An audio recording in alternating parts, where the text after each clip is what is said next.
You want to bring us in? You want to have a nice chat before we even say hi, or just... Might as well. Well, I asked 3 different things. Which one? We'll just chat it up. Chat it? Yeah. Okay. So how was work? Sucked, like it always does. I'm tired. I live in a perpetual state of exhaustion. But I am off for the next 3 days. Oh, that's what's up. Yeah. Lots of schoolwork. Yeah. That's all I'm going to do tonight. Lots of schoolwork. Stay up all night, schoolwork, sleep in, go to sleep in, leave early Sunday morning. I'm off Sunday, schoolwork. Got a test. Sounds rocking, bro. I hate school. Sounds like you have a plan, though, right? Let's see if I can stick to it. Yeah. But baby free weekend. Until tomorrow. Oh. Yeah. Baby free 2 days. Yeah. So that's cool. Any crazy stories from the last week that you can share on? Yeah, I was gonna say. It gets a little tricky.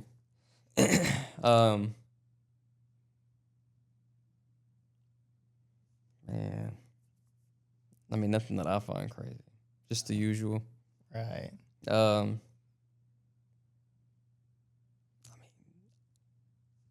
I have a crazy story. I have to leave out as much details as possible.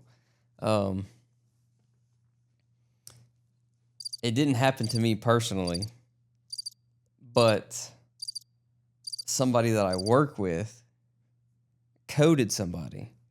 They get to the hospital works them, hospital calls, time of death. So I'm at the hospital while this is happening, though, which is why I know it happened. Doctor comes in, calls it, tell the family, hey, we did everything we could. We're sorry for your loss, blah, blah, blah, blah. Fast forward 20, 30 minutes. Lady comes back to life. Someone's losing their job. For sure.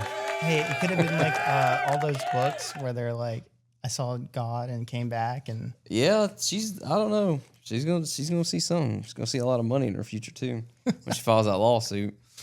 Ooh, okay. Yeah. Well, that's a nice way to bring us in. Yeah. Talking about death and lawsuits. Yeah, rebirths. Yeah. Woo. More just going to be abused when we add all the other sounds to it. So I thought I could add it to it, like just put on this SD card and nope, you gotta get your computer, and I was like, awesome. So welcome everyone. We are back in our nice little area. We added a couple different things. Maybe you'll notice, maybe you won't. Who knows? So glad to have y'all back and everything. That was nice. That was a good intro. Yeah, I like that. Yeah. So, so we are back with another episode. Don't know what we're going to call this one. Maybe that's the name of it. But we got a lot of cool updates. Got me out of the house a little bit. So we're going to talk a little bit about that. But, outside of that, seems like work has been the common theme for this week. So that's always great. Like it's the common theme every week now. True. Yeah. Adulting. Hashtag adulting. That's what we need. We need to get like a something electronic to put up there, and we can just put hashtags up there. Hashtag adulting. And it'll sit there until we get a new hashtag, and that'll be our thing. We'll just hashtag everything. Yeah. If it was like, I don't know, 2016, that'd be cool. But why not? I mean, we can bring it back. Yeah. Trendsetters. Yeah. We could be a retro show. Yeah. Like people that still play old school RuneScape. True. That's true. I was thinking about this. How, and maybe it's just me, right? But I was actually listening to some, I don't know if it was a show, podcast, I don't remember. However, the thing that really stuck to me was the idea that your brain goes back to like the last clear year that you remember, like, and I don't know what it is, but in my mind, my brain always goes back to 2016. I have no idea why. It's like everything from 2016 to 2020 has vanished. And the only year I can remember from top to bottom is 2016. Maybe that was the best year of your life. Or worst. If I remember 2016, it was the worst year of my life. Yeah. First time I voted. First time I got dumped. What about a lot of promotions? That was first cool. time you ever saw someone hop into a car window to steal a bag of chips at IHOP? That was pre-2013. I know, but that's a good story. I love that story. Yeah, I think. Man, he left his window down. I think that was. I'm gonna show them. I think we talked about it with Caitlin. I think that was the second episode. Probably The second or third. We It's had still this just whole like. so funny. No, I didn't do it. Yeah. I like to think Caitlin did it though. Like It wasn't Kalen. I know exactly who did it, and I knew him from high school, and the only reason he was there is because he needed to ride home from work, and him and Kalen worked together at the time. This was pre-railroad era Kalen. Yeah, this was like Chicken Express. Yeah, Kalen. like we were both working in the chicken industry.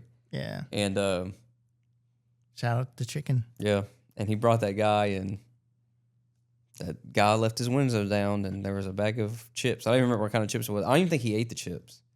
I think he just jumped in there and took them and to show him who's boss. And Yeah. I don't know if he showed him who was boss, but it is kind of crazy to go somewhere and leave your windows purposely down, like not down, especially late at night. Because it was very much on late. the main street. Like, you know, like, but I can understand leaving your windows down, but not all the way down to the point of like, there's no window. Some hooligan's going to jump in and steal your bag of chips. At 1 a.m. That's ever crazy. since then, I've never left a bag of chips in my truck. Oh, well, because I'm just scared that someone's going to come by and take them. Yeah. I mean, I wouldn't leave anything like visible at all, but that's just me. So, so, I did see something crazy on the side of the road on my trip back home. And, I did see something that have you ever seen in your line of work? You probably have seen a lot. A chupacabra? No. Oh. But have you ever seen like something that you're just like, yeah, that this is just a bad sign that something either is going to happen or you're about to witness something that will be bad. You won't be around to see it, but you know, like, oh, this is about to go south.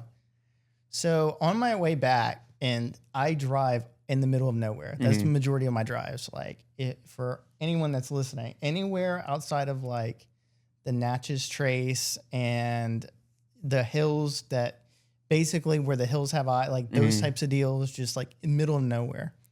However, on this trip, when I see a guy that's wearing leather black gloves and one of those like button up, almost like tank top. I don't know how to explain it, but it's like a button up tank top that's tan and black shorts and black boots.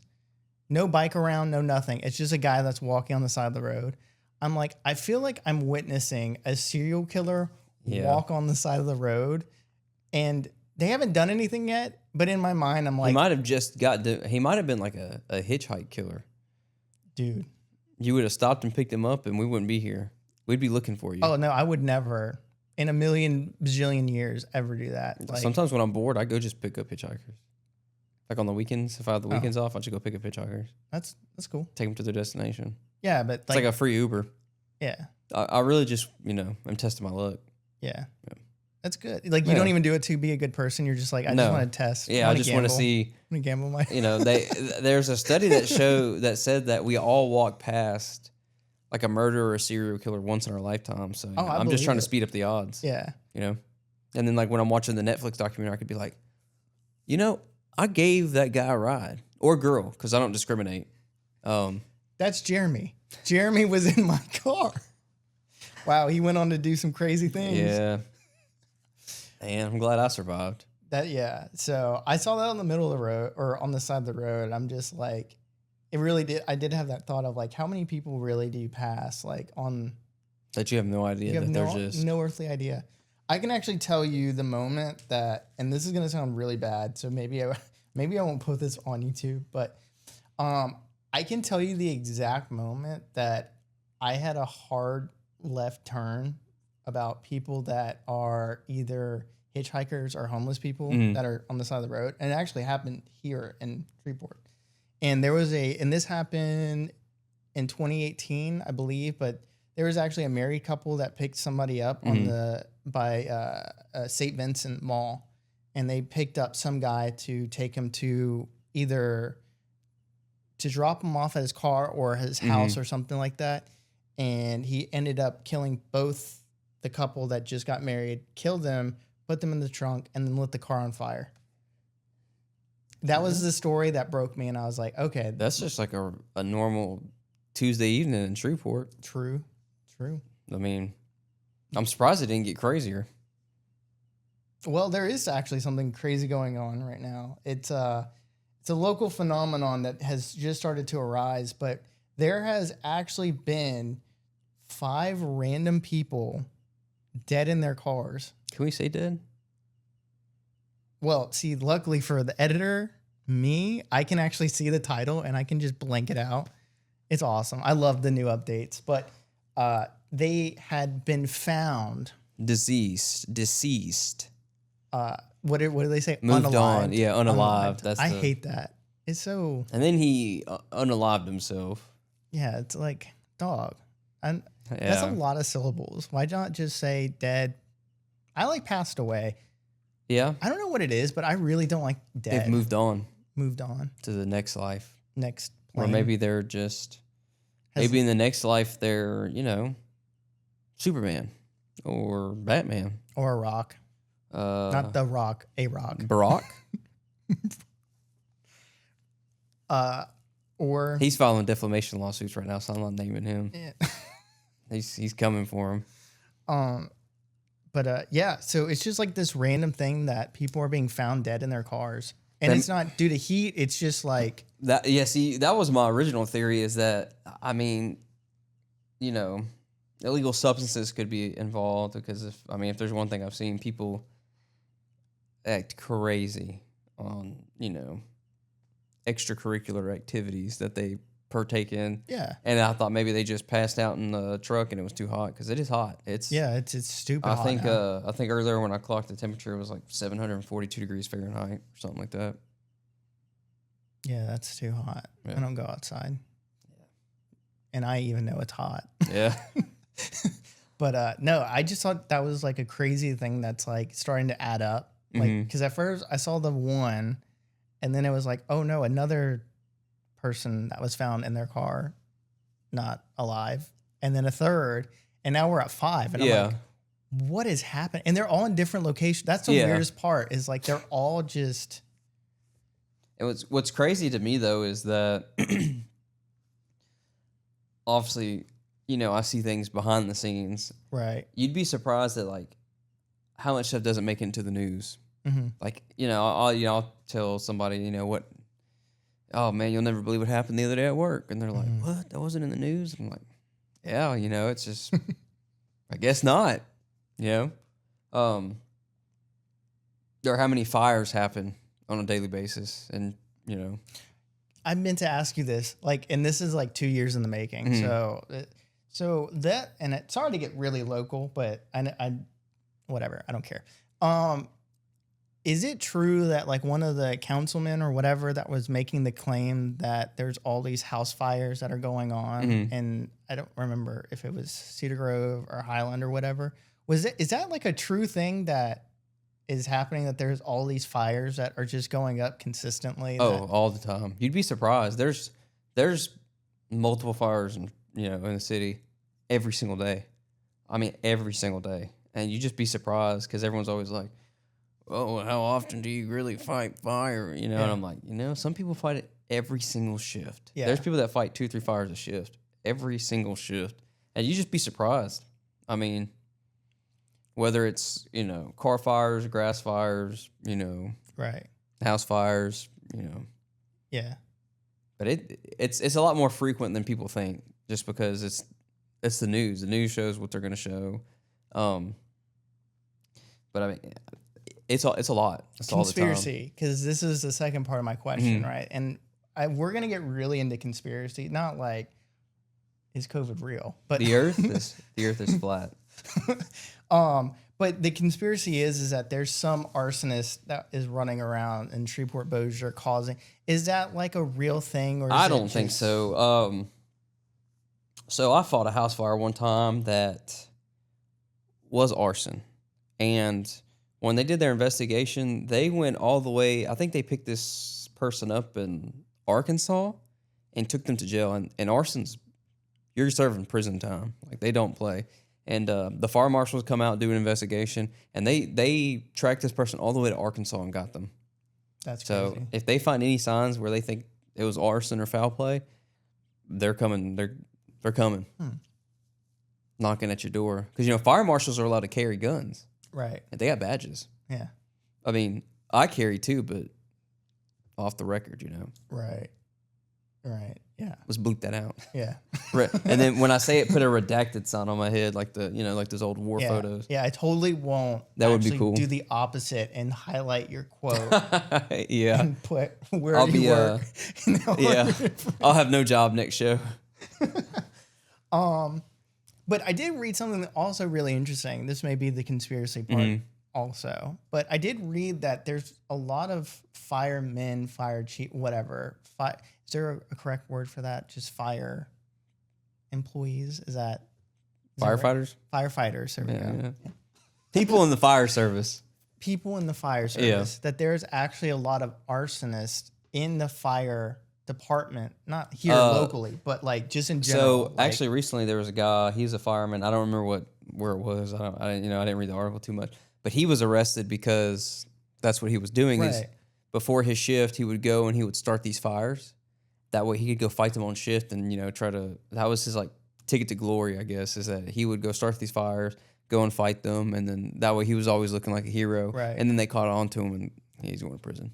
Yeah. Well, I over with. Yeah. I actually think they're sending him to Alcatraz. Oh. Yeah.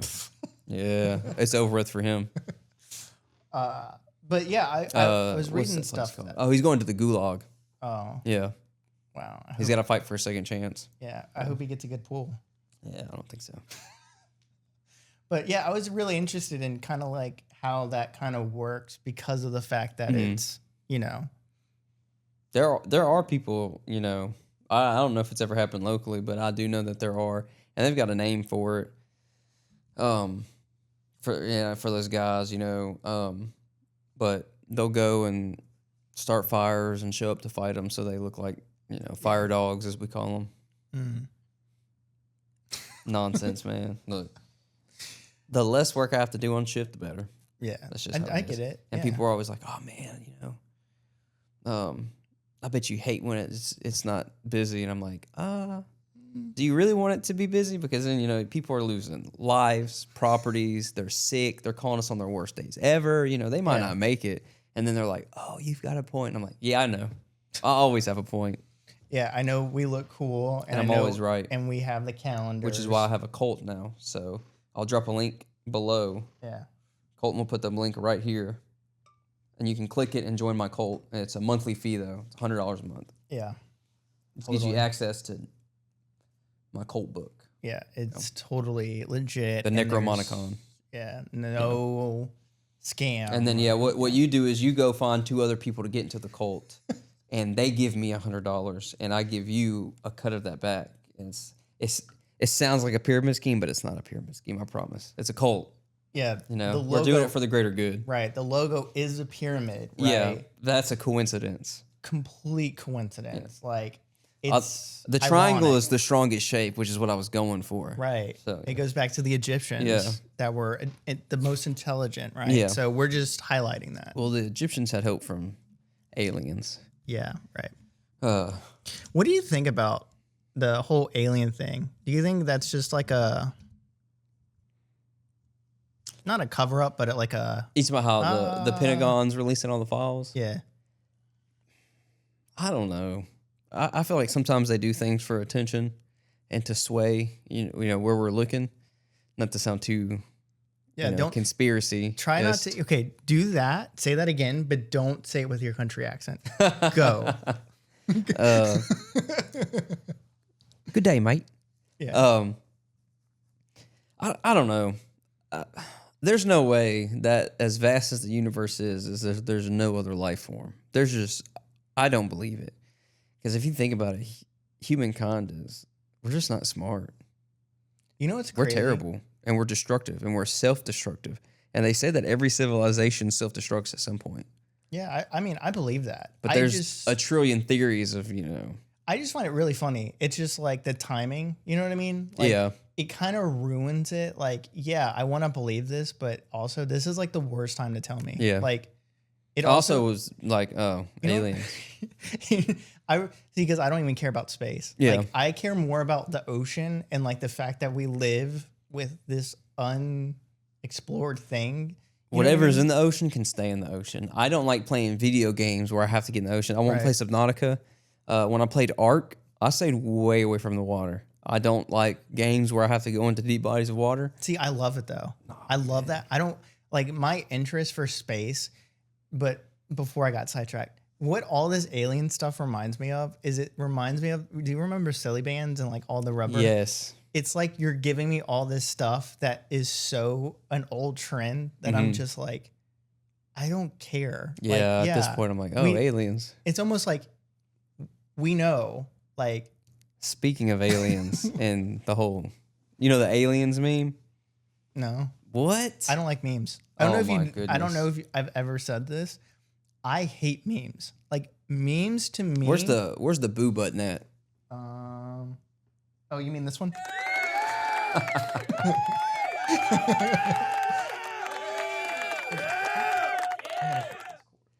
Ancient Aliens. There's a guy on there and he's like, aliens. And they made this meme about it. Yeah. And he's, a big alien believer. And so he was a real scientist. Mm-hmm. And it ties into a much bigger picture since we're on the topic of aliens and conspiracies. It intertwines. So he unalived himself all of a sudden after specifically getting on the internet and releasing some kind of research that he had been doing. He discovered something somewhere along the lines. I'll have to read the story again. And he specifically came online and said, hey, I'm not crazy and I will never unalive myself. And if it happens, something's going on. Mm-hmm. All of a sudden, boom, unalived himself. Well, it turned out that there was like 10 scientists total who were doing research on all kind of stuff. And one of the ladies was researching, I don't know, something to do with anti-gravity or something. Yeah, it was all the nuclear. Yeah. What are they? And now they've all become unalived. Yeah. I bet he was one of them. What if they just all, like, I know it seems really funny, but what if they all just had a bad day and they really did? I mean, it's possible. They could be on that island with Tupac and Michael Jackson. Mm. Yeah, I don't think they will. Michael Jackson's actually the leader of the Illuminati. Mm. That's cool. Yeah. I would join that. No. I would. I wouldn't. Yeah, but I'm a Michael Jackson fan. Like, I love Michael Jackson. He's one of them. I don't care. So mine's Michael Jackson. What is one person that is just like not too crazy, but one that's just like you don't care. Like it's just like artist wise? No, anyone wise. Like anyone that you look up to. So like a hot take. No, not like a hot take, but like somebody you're just like, I don't care if like it's hard to explain, but Michael Jackson, right? Yeah, there's a lot of allegations. There's allegations, but there's no hard, like, you know what I mean? But what would be the person for you that's just like, listen, I get it, but it's blank in your world? I mean, one person in the music industry that I respect and I think is just a magician is Kanye West. True. He is. I don't know what he's got going on, but it's always something. And I don't know if he does it because they say that, any type of publicity is good publicity. Mm-hmm. But he has got some fantastic music. He is just a business mastermind. I mean, I've got Yeezy sitting up in the back of the closet that I refuse to touch because. Oh, I heard that so wrong. I don't know why I thought what you said meant you had Put it up on the thing. Hashtag Colton's canceled. I thought you meant you had like a Kanye shrine in the back of your closet. That's what I thought. No. No, don't get me wrong. Kanye will go down as the greatest creative mind of this generation, like bar none. As a musician, as a music artist, I think he has done a huge number for every creative out there. Totally respect it. However, there will be a giant asterisk next to his name with every single dumb thing he has said, done. And it's a lot. It's a lot. He's a character. It's almost like, and I actually had this debate because for a lot of y'all that don't know, I do music and all that. The thing with me is that I think the idea that you have to be like this struggling artist or like this like crazy psycho, whatever, I don't really think it's true, because you look at Kanye and you're like, well, look at what you get from that. You get the greatest art ever. However, you get this whole other thing that is just like, is it really worth it? Yeah. Is it, you know? And also I think people it kind of devalues it a little bit, because it's just like, is it worth liking your art? Is it worth buying it? Is it worth all the trouble that you go through for supporting someone like that? And it's like, unless you're really strong-willed, you won't tell anyone. It's like, yeah, Kanye's cool, but is he still cool? You get in the car and you're, you know, listening to nothing but Kanye. But no, I love Kanye. It's music. I love the art. I got a band that I'll stand behind that I already know that you don't like them. Well, there's a lot of those, but Deontwood. Nah. Funny enough, they just released a trailer for a TV show or a movie. Really? Yeah, the day that you texted me that, I was like, I just got done watching the documentary. Their algorithm, something in the algorithm popped up, and I don't know, man. They're so unique, and you're the one who put me on them. Yeah, Here's my thing. I like their old stuff. I'm not enough of a fan to keep listening to their music now, but like their old stuff back when like we were listening to it, it's awesome, fantastic. Here's the thing that's getting really, really hard, because I think, how do I say this? I think it's getting harder to separate the artist from the art. That whatever that dumb saying is, I think it's getting harder because of the fact that the amount of dumb things that people are doing is just growing exponentially. And it's like, no, they like me for the music. And it's like, yeah, but you're doing so much dumb shit that it's like, you know, and I think that's my problem with them, was that they made all this really unique kind of counterculture music and all that. And they got big, very big. I didn't realize how big they were until I watched the documentary, and he's talking about, you know, hanging out with people like Kanye West. Yeah, they were doing all these other things. But I guess at the time, and like we talked about last episode, you know, social media, also realized that when I sit like this, they can see the bottom of my shoe. I just wanted to make sure there wasn't like gums or something on it. I want to put Woody. Or Andy. Yeah, Andy on it. I guess I just didn't realize at the time, because I just, you know, social media wasn't as prevalent back then. It was really starting to take off. I just never realized how big they really were. And at the time, I always thought that, you know, Ninja and Alani Visit, that was like their identity, is what you saw. Yeah. And it was just a gimmick. Yeah. You know?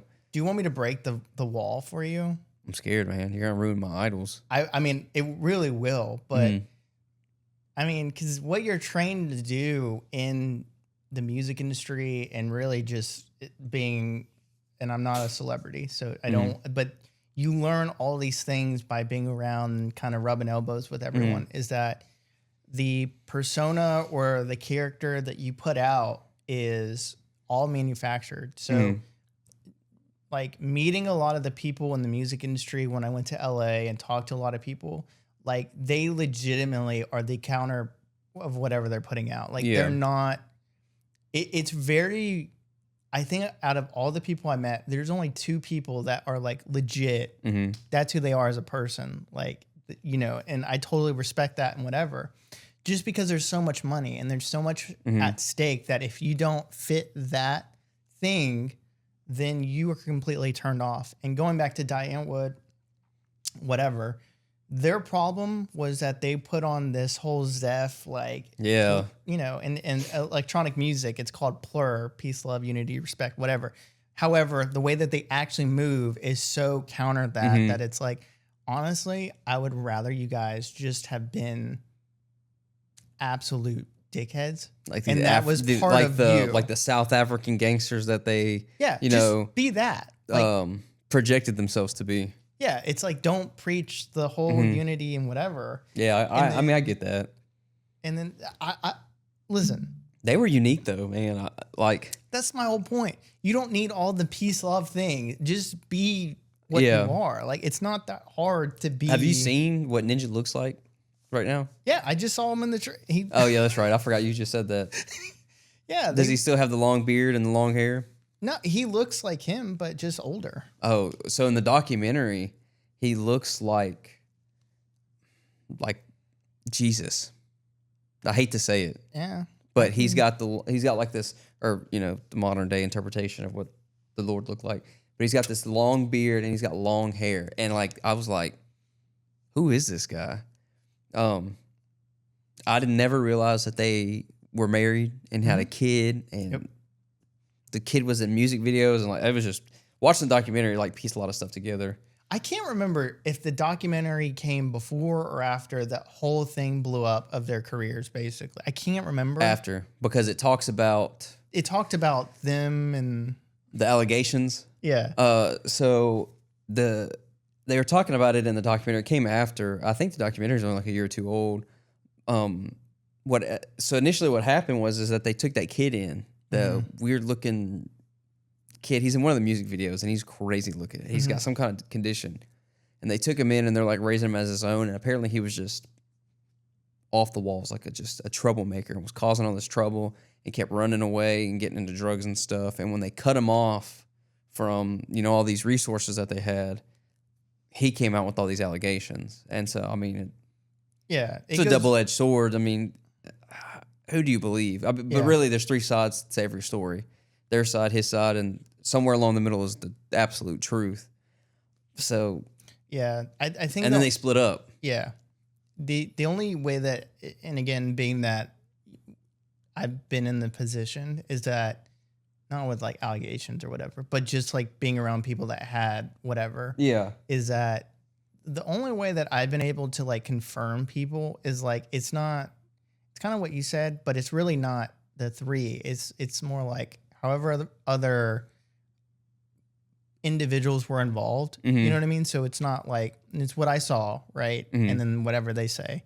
However, if I can get 6 other people and get their takes and whatever, and they kind of confirm what I felt, then I'm okay, this wasn't just a one. We have a pattern now. It's so it's I don't.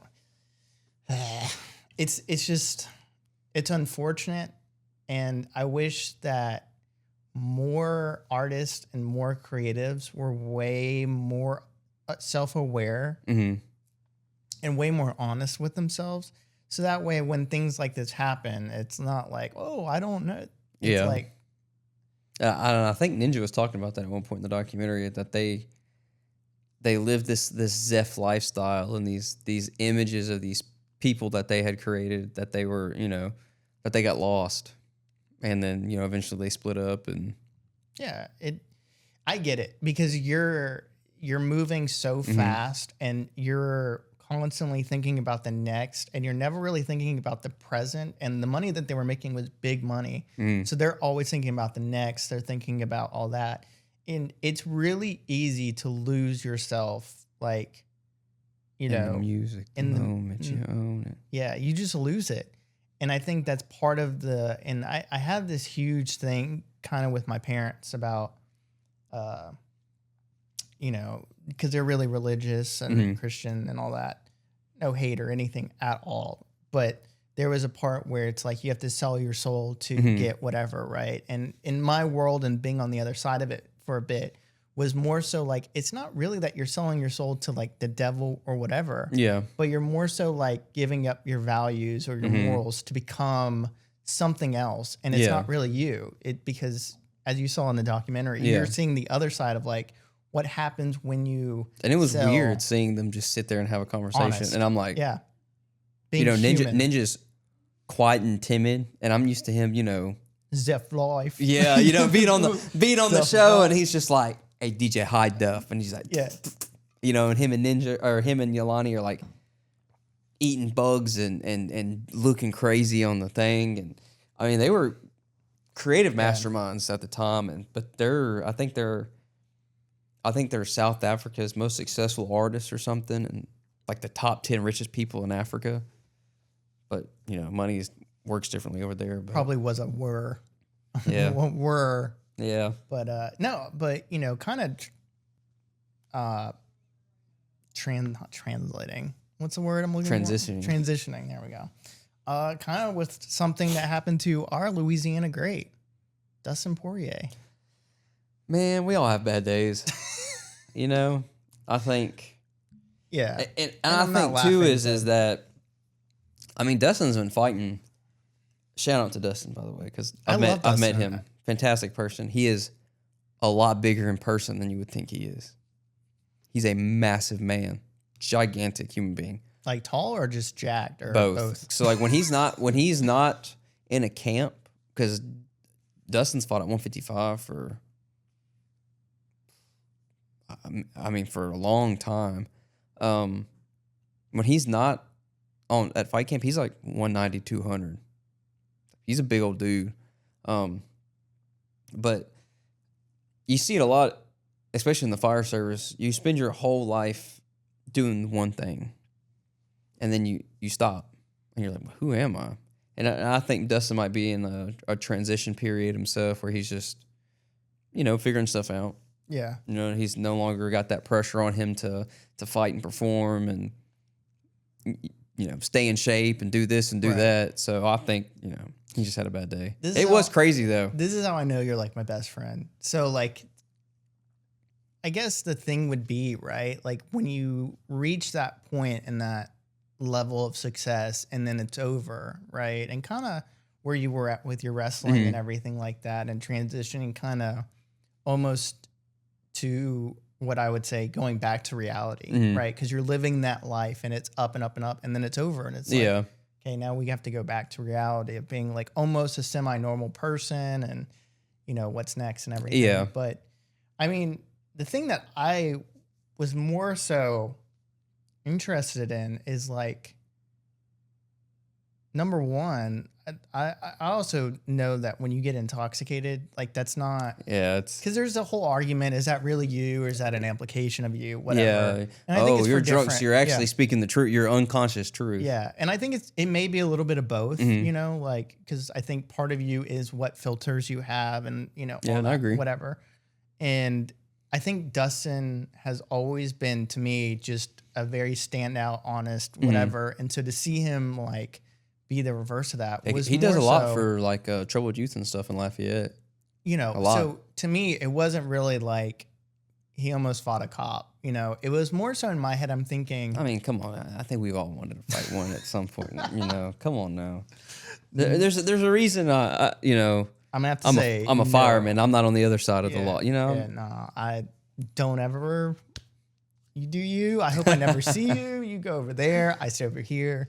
But no, I think I was more interested in is like, I would think that someone of his nature would be on the go 24/7, right? Like, not, and this is a horrible example, but use, Khabib, who's always on the go. Like he's training, because you never see him not doing nothing. Like he's always on the go. And I would think that you have to be when you're the most overrated fighter in UFC history. Oh man, bro. Now I can't go to Dagestan. You suck. But you would think, in my head, I would think that if you are considered one of the greatest state in my head, the way that I think is like, if you're a great in a state, you're always on the go. It doesn't matter if you're at a meet and greet, you know, with his, what is it, the hot sauce or whatever. You're on the go all the time for that. You're here, you're there.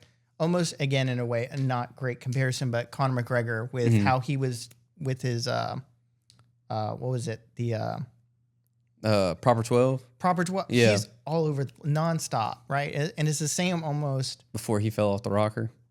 Yeah. But you know what I mean? It's just like the on the go thing. And I would think that like that fighter kind of mentality, that hardcore, just daily thing, that go, go, go, you would just transition that to XYZ. Is that kind of hard I think to some do, people or? do. There's people, a good example was one of my favorite fighters growing up, Jake Ellenberg. He was never super successful.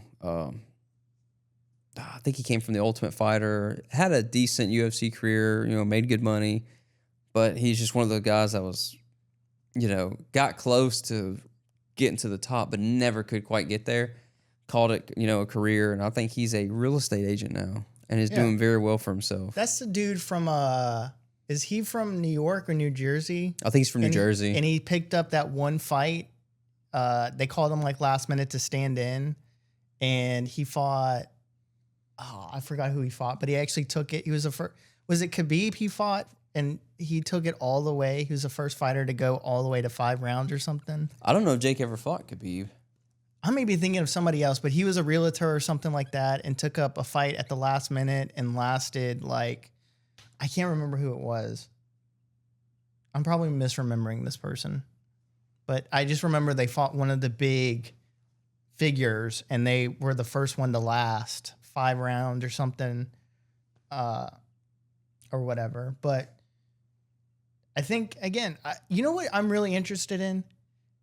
I'm really shocked that Poirier didn't start a show with how likable of a person he is. I think he talked about, he was early 2000s. Okay, I'm thinking because he's fought people like Ryan Stout and Carlos Condit, Mike Pyle, Jake Shields. Oh, Jake Shields, that's a character. Yeah. Rory McDonald, Robbie Lawler. Yeah. He fought Wonder Boy, Matt Brown, Jorge Masvidal, Mike Perry. Yeah, he retired in 2018. They called him the Juggernaut. I can't remember who it was, but I just remember that. So anyway, sorry, whoever. I will remember your name like later, but actually I won't because I don't remember names. Yeah. I can't do. I know exactly what he looks like. I can tell you exactly. I just cannot do the name. But no, I'm just shocked that Poirier doesn't have a show. It's just like, to me, it's just small thing. I don't know if it's my marketing brain, but he was supposed to become a UFC commentator at one point. I think, if I remember correctly. I don't want to see him as I just want to hear him talk. That's, you know what I mean? Because then you would have the support of like the whole state and like, you know what I mean? It's just one of those things that I was like, how is the most likable guy doesn't even have a show, like talk show, a podcast, you know? I guess he doesn't need to from his hot sauce royalties. That's easy money though. Yeah. You know what I mean? Like you just go on and talk and. Maybe he's got one in the works. I hope I mean, because he's still freshly retired.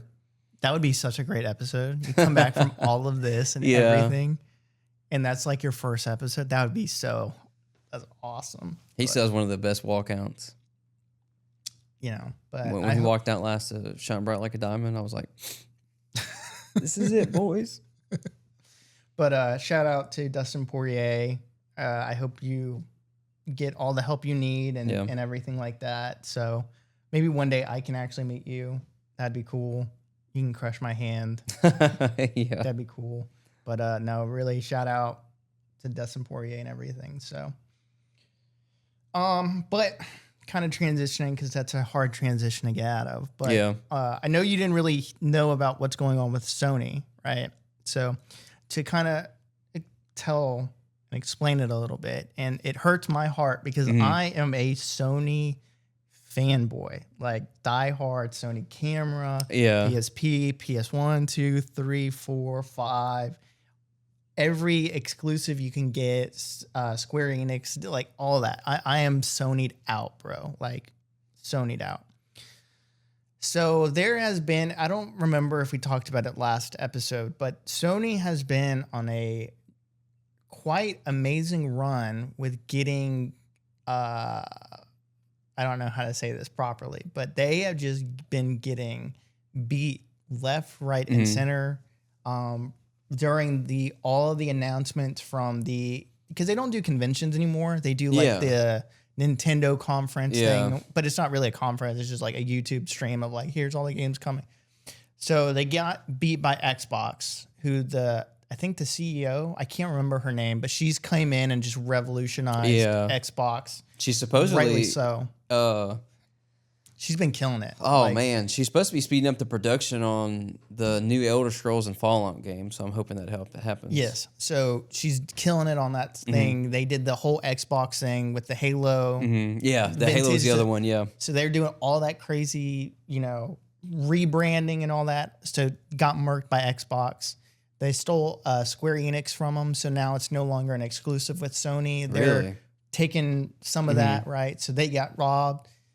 Then you have the Nintendo Switch come out, and they come out and do their conference, and they got Square Enix, Kingdom Hearts, Final Fantasy, and Persona. So they announced all 4 of those games, which were all just Sony exclusive for decades, right? And a Zelda remake. I think Well, Zelda's always been Nintendo, so yeah, I think they're coming out with an Ocarina of Time remake for the Switch. So, but they just stole from Sony, and we're just like, we just took all of your hype, we stole it, everything. So as of I think either last night or the night before, they just put out a statement and said that there will no longer be any discs made ever for the PlayStation ever again. They're going completely digital. So they also pulled all of the cloud assets from the PS3 and their movie center because they don't have a license or anything anymore. So people actually weren't able to download it. They were able to access it, but they weren't. So they are now they have said that I think in 2028 or 2027, I think it's 28. I should probably check to make sure, but I don't care. They said that they are going completely diskless. There will be no physical media ever again for Sony. I was like, this is a horrific run right now. Like they dominated and everything like that. And now everyone is going to eat their lunch. It might be time for them to get a new CEO. I don't know what is happening. I know that everyone is in the tech world is going through their struggles with, the not recession, whatever. But it's quite interesting to me how badly Sony is just fumbling like every step of the way of, the last 3 months. It's just been like, it's almost like watching someone get jumped and you're just like, wow, someone should do something about this and just sit and record it. Yeah.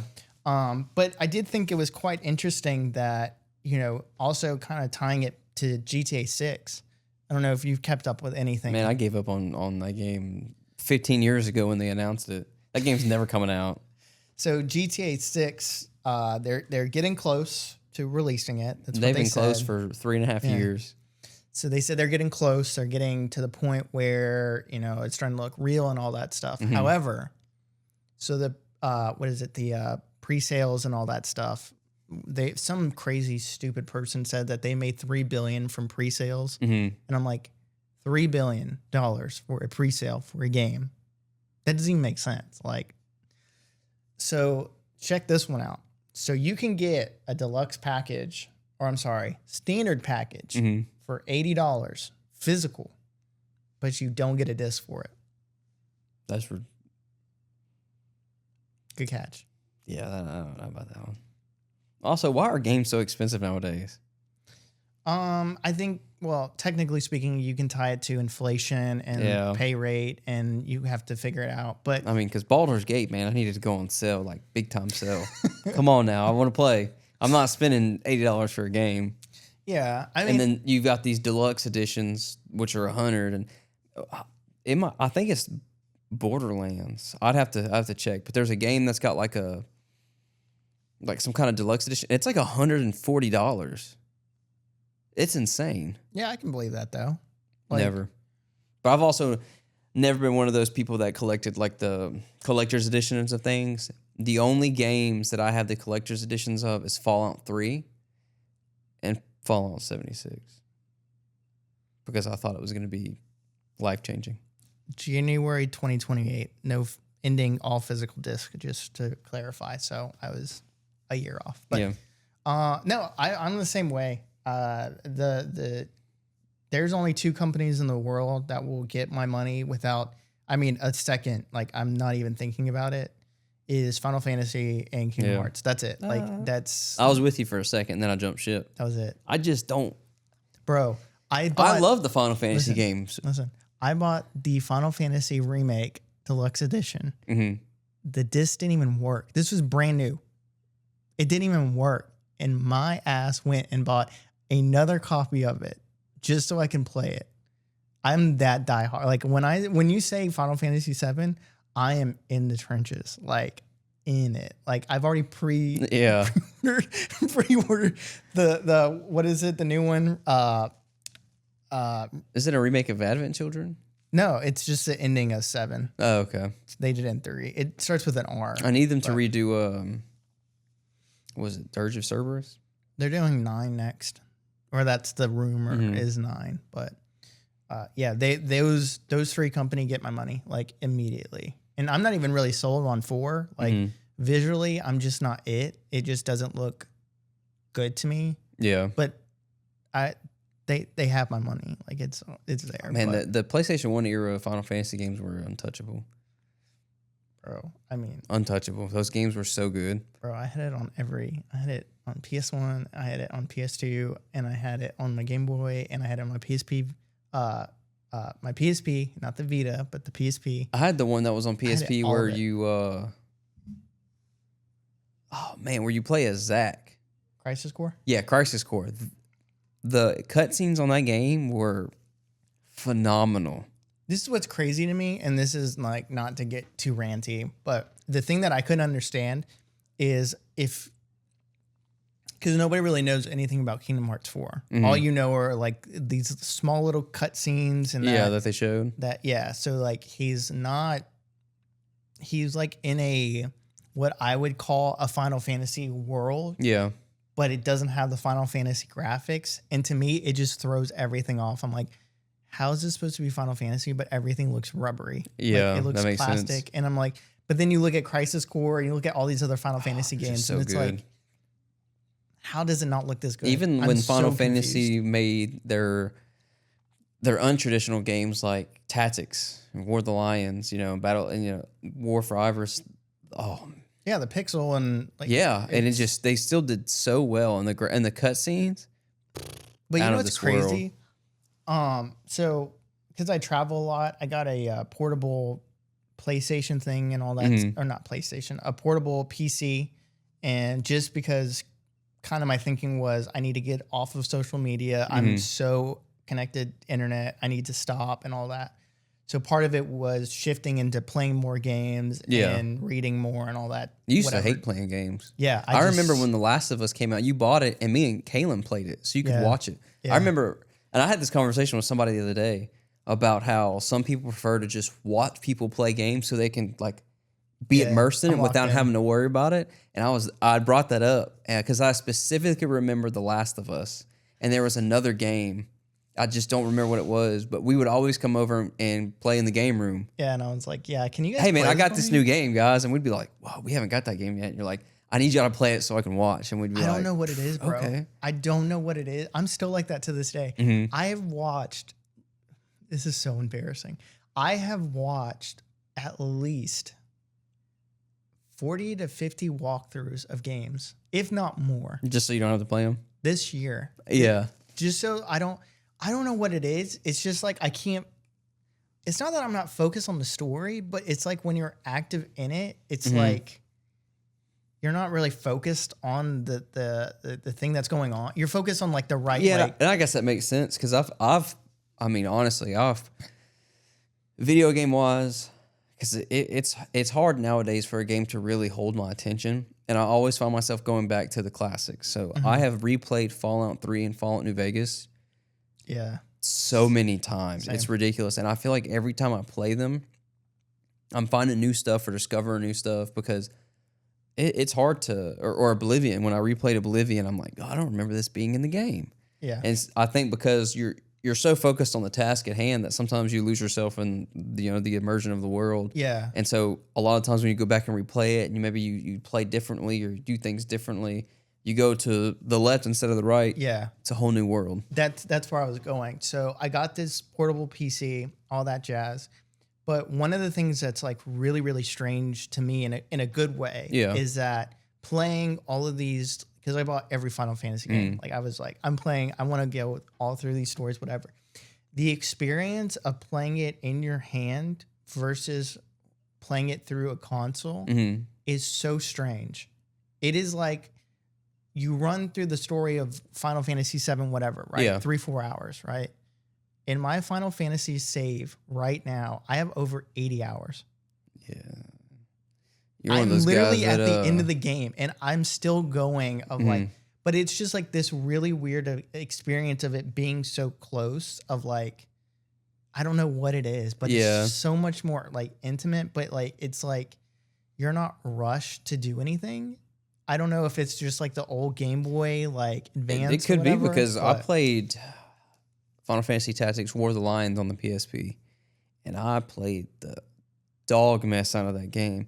And I feel like it's the Final Fantasy game that I connected to the most. And maybe it's because I played it on handheld, because I played it on the PSP. So I was just, and I mean, I played that game religiously. And they actually just released, it's been out for a couple months now, the updated console version of War of the Lions with like extra stuff in it and stuff. And I need to get it, but again, it won't go on sale. I'm not paying $45 for a game that I've beat 20 times, already. I wish you would ask, because Square Enix actually went on a 50% sale on Steam last week. You think they're still on sale? No, they only did it for the weekend. I don't know, man. I'll have to look because if you maybe I'm gonna get lucky. Look up Square Enix Steam sale. But no, like I said, it's just like a deeper experience and everything of like, and I guess that's kind of the thing is like, and kind of going to a little bit of the same thing of the misfire of the Steam machine from Steam Valve. They have took this, I guess to me, this is the first time Steam has ever really messed up, or Valve, the company, has ever messed up. But do you know what the Steam machine is? Kinda. It's their computer or their console type of deal of to keep you in the ecosystem where you have the Steam Deck. The Steam machine is supposed to be like their console. Is it? It's 30% off. Oh. I mean, it's $35. I don't know. Subscribe to the cult. I don't know. Yeah. The cult leader needs a game. Yes. If any of my cult followers out there buy me the game, I will. You don't have to drink the Kool-Aid next month. So you will live to see that a month after that. Yeah. So not even Kool-Aid. It's the 2 gallons of Hawaiian Punch that Colton's mom purchased me. Yeah. She was very excited. I shout out to her. Yeah. She's awesome. Hopefully she didn't put an additive to it, but no, she did. It's okay. If it's my time, it's my time. But the Steam machine came out and it was not received very well. It was I was very interested to see how it was and how it was going to be. And if it's not broke, don't fix it. I feel like there's parts of Steam that are more popular than console. There's so much more you can do on Steam than you can do. That was the point of it. That was the big question mark for years, was like, what does a Steam console look like? Because the deck was the portable, but what does a console look like? So this Steam Deck was supposed to be the Steam machine was supposed to be their next step and their next evolution. And it bombed. It completely bombed because it turns out that you actually can build a computer for cheaper than what they because they've also been known to be the most economic purchase. Mm-hmm. They're the best, friendliest, budget friendly that you can get without really not feeling like you got something cheap. Yeah. They've always been that standard. And with the machine was their first, I've never seen them really mess. This was their first like misstep of like, oh, they just missed it. So you actually, my handheld, you actually can buy and it's still cheaper than the machine. It's that bad. Like it came out to be like $1,100 and people are like, yeah, you could probably build a good PC for $800 that does exactly what you need it to do. With all the hikes with the RAM and all that. Yeah, and lights and, you look inside and there's a person living inside of it. So they I think they screwed the pooch. I understand from a business side because again, it's like it's hard to be budget friendly with all the other things going on around the world, especially in electronics. Yeah, you got to find that happy medium. Yeah, where you're making money, but also, appealing to your fan base. I think if the thing is that it was producing more than what you could build, it would make more sense, right? Yeah. It's like, yeah, we understand you could build it, but $1,100 is steep.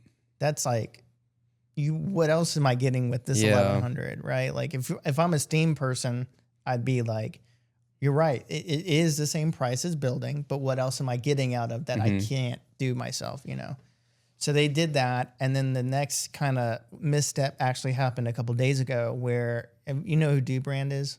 Mm-mm. Okay, shout out D-Brand. They make all the frames and stuff. This is not an ad, by the way, but I would love to make a deal with you. Because I've had your stuff forever. But basically they do cases and like stickers, brand, whatever, right? Yeah.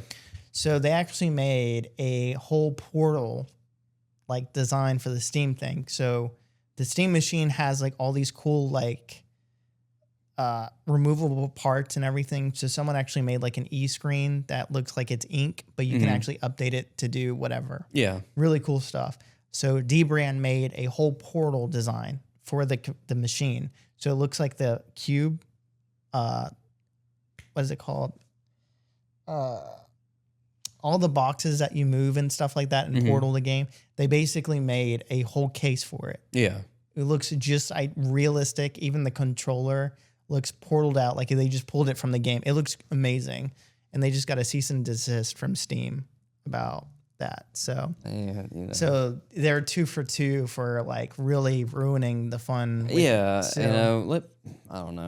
Yeah, so it's unfortunate because I think Steam and Valve as a company have always done the best for gamers and all that. But it's just unfortunate that going with Sony and then Valve, it's just kind of like upsetting of like, we're just not in the golden era of gaming anymore. I mean, back in the day, I was never bored. There was always something to play. Now, my son plays my Xbox more than I do. Yeah. And he's not even really that capable of playing the thing. Yeah. I kind of... It's not really a hot take. It's more just like my prediction. But I have a prediction that indie companies are going to figure out a way to get funding from investors. And when we really aren't going to have like this whole AAA thing where it's like, going back to Halo, Bungie or Square Enix. Yeah. I think, what is it? Expedition 33, because that was a semi-indie company that I think that's going to be more of what it looks like, is that it's going to be more crowdfunded. I feel like almost. I read an article that was talking about that the other day about AAA games. And I feel like AAA games had so much success for so long, and these companies that make these games, they're trying to just repeat their success. Dude, Call of Duty, right, is horrid. They haven't made a good game in like 10 years. I know I'm gonna get some hate from this. I got a couple people in mind. Assassin's Creed is the same game over and over again with a different setting. There's nothing new. My brother, he's a diehard Assassin's Creed, and he would tell you the same thing. After a certain point, the game just got You're just milking it. It's the same. Grand Theft Auto. How much different can you make Grand Theft Auto 6 than the rest of these games? You add a couple new game, Right. light features, better graphics, a couple different gameplay mechanisms. But at the end of the day, it's the same exact game that they've been having for the last Right. But 10 years. The only difference I would put out with Grand Theft Auto. Do you know when that game came out? A long time ago. Grand Theft Auto 5 came out in 2013. Yeah. So think about that. One game has lasted 13 years. And I don't know how, because it's not that. I did not enjoy it. I don't understand the online and that whole world, and that's awesome, cool. People, yeah, that's a whole nother, the role play servers. Because I would love to get that Rockstar gosh. check. I would love to be involved. However, I personally just don't understand it. Yeah, I don't know. And I think all the music things that they've done with like getting actual like artists and whatever, that whole side thing. But games just are Skyrim. Got 7 different updated versions. This is Skyrim remastered 7.0. Yeah, I think, but this goes back to the indie versus corporate kind of mindset. Is that when you're corporate, your costs are so much more that you're on much more of a timeline. I feel like. Well, you need success. Yeah, it's like, we're gonna invest $200 million into this game. We expect a return of something for that amount of money. It's like, I totally get it. However, if you have a game like, Expedition 33, and I'm just making this off the top of my head, there's a lot of difference from a $200 million cost and a $5 million cost, right? It's still a lot of money, but it's easier to kind of do that. And then they also did a lot of smart things with how they constructed it, the game wise. Sorry, this cord is really messing with me. It's like a DJ cord, so it keeps pulling me to the board. And I think that's one reason why Steam does so well, is because it's a much better platform for. I mean, they've got Indies games like a game that I've seen everywhere right now is Mecha Chameleon. I don't know if you've seen anything about that. All over TikTok. It's basically essentially a prop hunt. Oh, except one of them, they're like little people, and you paint. Yeah, I'm hooked on watching it. Bro, I'll tell you 2 games that are crazy. There are 2 side scroller games. The art design is not pixelated or anything, but it's very modern. And obviously, shocker, they're dark horror games. However, what they did is actually really, really neat. So it's a 2D side scroller, all that. One of them is like in a cyberpunky kind of world, whatever. But the coolest part is like, there's certain parts of the games that are 3D. So if you go to your menu, it's actually a 3D version of you holding like a controller of like this scanner thing or something, but it's all 3D. Like it's all like, it's almost like this weird inversion that like the moment you do certain things, it's like real. Like you're, and there's 2 games that are doing it right now. One game hasn't come out yet, but that's a straight up horror. Yeah. But it's just certain things that like that are so cool of like. I feel like indie games have more of a. They have more of a risk. Yeah, and I feel like they have more creative freedom than you've got these bigwigs breathing down their necks who probably don't even play games. They just want money. Yeah, but it goes back. Project Zomboid. I don't know. Oh, fantastic. I mean, there's so many games on Steam that were made by any companies that are just, oh man. I watched a 3-hour-long YouTube video of a guy playing this indie game on Steam where you're a researcher. And the whole point of the game is basically you're on this property that's owned by the government, and you've got to go and repair these satellite arrays, and you can like upgrade your stuff and your base and stuff. And you're monitoring for alien life form. But the game was so creative in the way that it did everything, and the backstory and how it advanced the plot, and magnificent. Oh man, I'll watch that video. Every single of that video, I was like, man, this is a great game. And it was made by an indie company. I just think that's where things are going. Even in the music world, I would say the same deal that, there's been a lot of different articles that have come out, and it's kind of come true that they can't break a superstar anymore. It's like they're just not able to craft an artist to be like these big deals. They're stars in their own right, but they're just not superstars. Yeah. And I think that's kind of where everything is going back to. It's just like indie people doing indie things, and like you may not be this international whatever star, but you're still have your little circle You're still making a little money. You can still do what you like. It just won't be this grand whatever. And I think that's just how game art and movies obsession, Backrooms. Oh my. The dude was made these on YouTube, and now look at him. Or the guy that made Obsession. Yeah. That movie is doing numbers at the box office, and that guy did comedy skits on TikTok, and I never found him funny. Bro. I saw him, and I was like, I don't like watching that guy. Wow. But the movie is supposed to be a masterpiece, and then you've got companies like A24. I've watched every single one of those. It's called, I think it's a bad idea or something like that. Mm-hmm. I've literally watched I just never found that guy funny. Single one of their But videos. I've heard Obsession is phenomenal. I feel like indie movies are... His name's Curry Baker. Yeah. And he's 25, 26, whatever. So, okay, you don't find it funny. Nobody finds it funny that I know. However, I think they're the most hilarious videos, hilarious skits ever. Like, I've followed them for a very long time. However, Curry did a short film called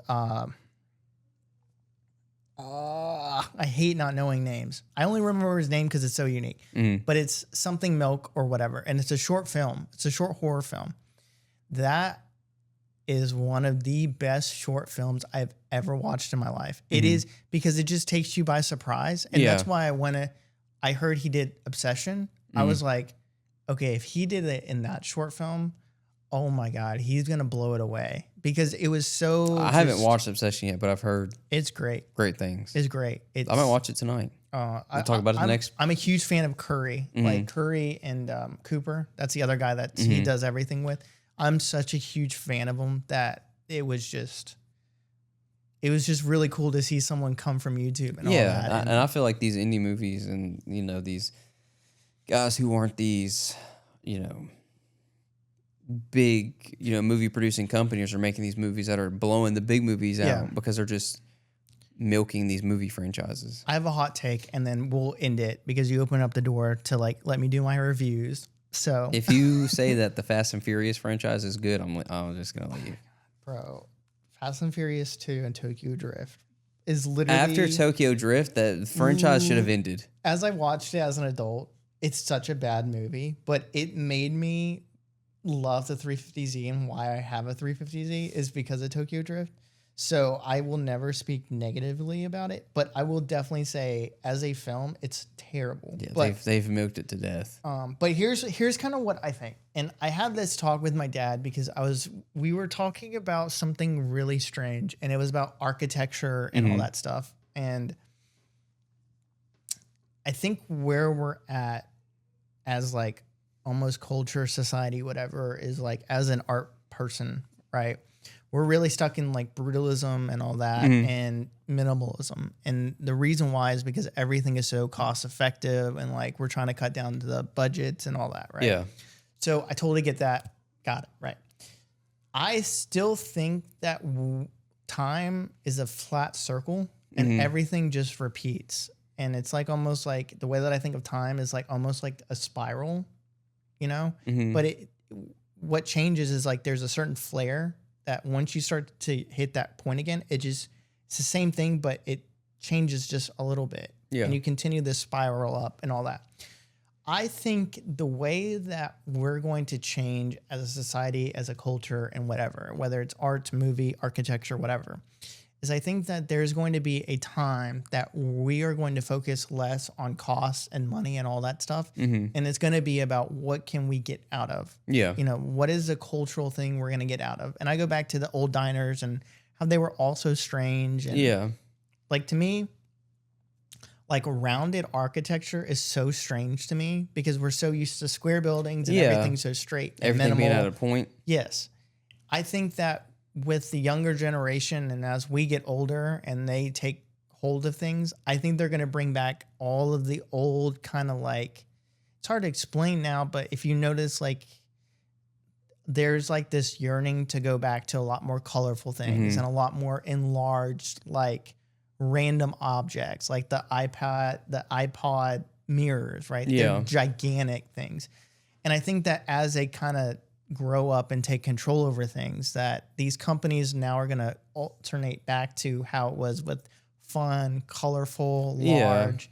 And I think the same thing is going to happen in the arts and all that stuff I think we've hit the peak of making our money back. And now it's just, can we break even? Yeah. Can we just get to a point where we make even just a little An bit of money? enjoyable project or product for once. Yeah. And it's like, you get the control, you get all that stuff, whatever. And I think that's just what's going to happen is that I think the peak, what people call the peak capitalism era, I think we're going to hit a post of it, and it's just, we're not going to make as much money, but what we'll get out of it is that we can be riskier again. We can do things within not so much of we got to make 150 million. Yeah. It's like, if we can break even, good work, because there's really no more creative original ideas anymore. I mean, everything's just, or they want to go back and remake all these old movies that were a success back then. But that's what I love about the Backrooms, and that's what I love about Obsession, and I love about Expedition 33, and I love all these little indie things that kind of take it to the big person. It's like, if you trust us, we know what we need to do. We just need your money. Yeah. Just give us the money. I promise you it's going to work. You know? And I think that the more risky that companies start to get, I think we go back to it, because the other side of it is you have a Supergirl movie that just came out. Yeah, that's not doing very good. Absolutely flopping, and that was supposed to be a sure hit. Yeah. Sure hit from Gunn, DC, all that. Yeah. You know, and it's just stuff like that of, well, if you would have had a more creative person take hold of it and got a little bit more experimental, I'm pretty sure that would have been more of a hit. Yeah. So, but now I can talk about my review. Okay, so would you like the Backrooms first, or would you like my Bleach one first? Let's go Backrooms, because then we can go from Bleach to some other anime topics. So we can get nerdy. Backrooms. So I went on a whim, right?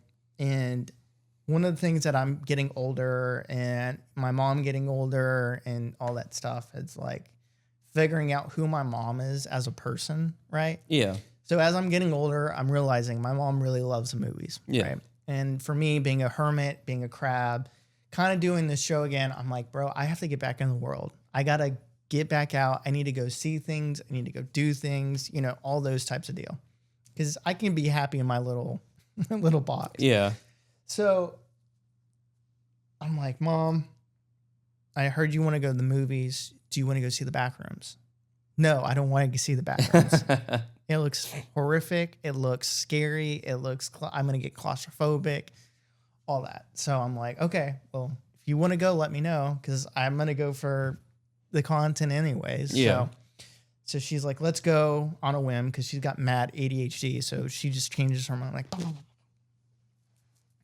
So we go, drop in at a random time, just go see it and everything. And I learned something really, really beautiful in that movie. So don't go into the Backrooms? No. Movie, 8.5 out of 10 for me. Beautiful movie. I thought the actors in the movie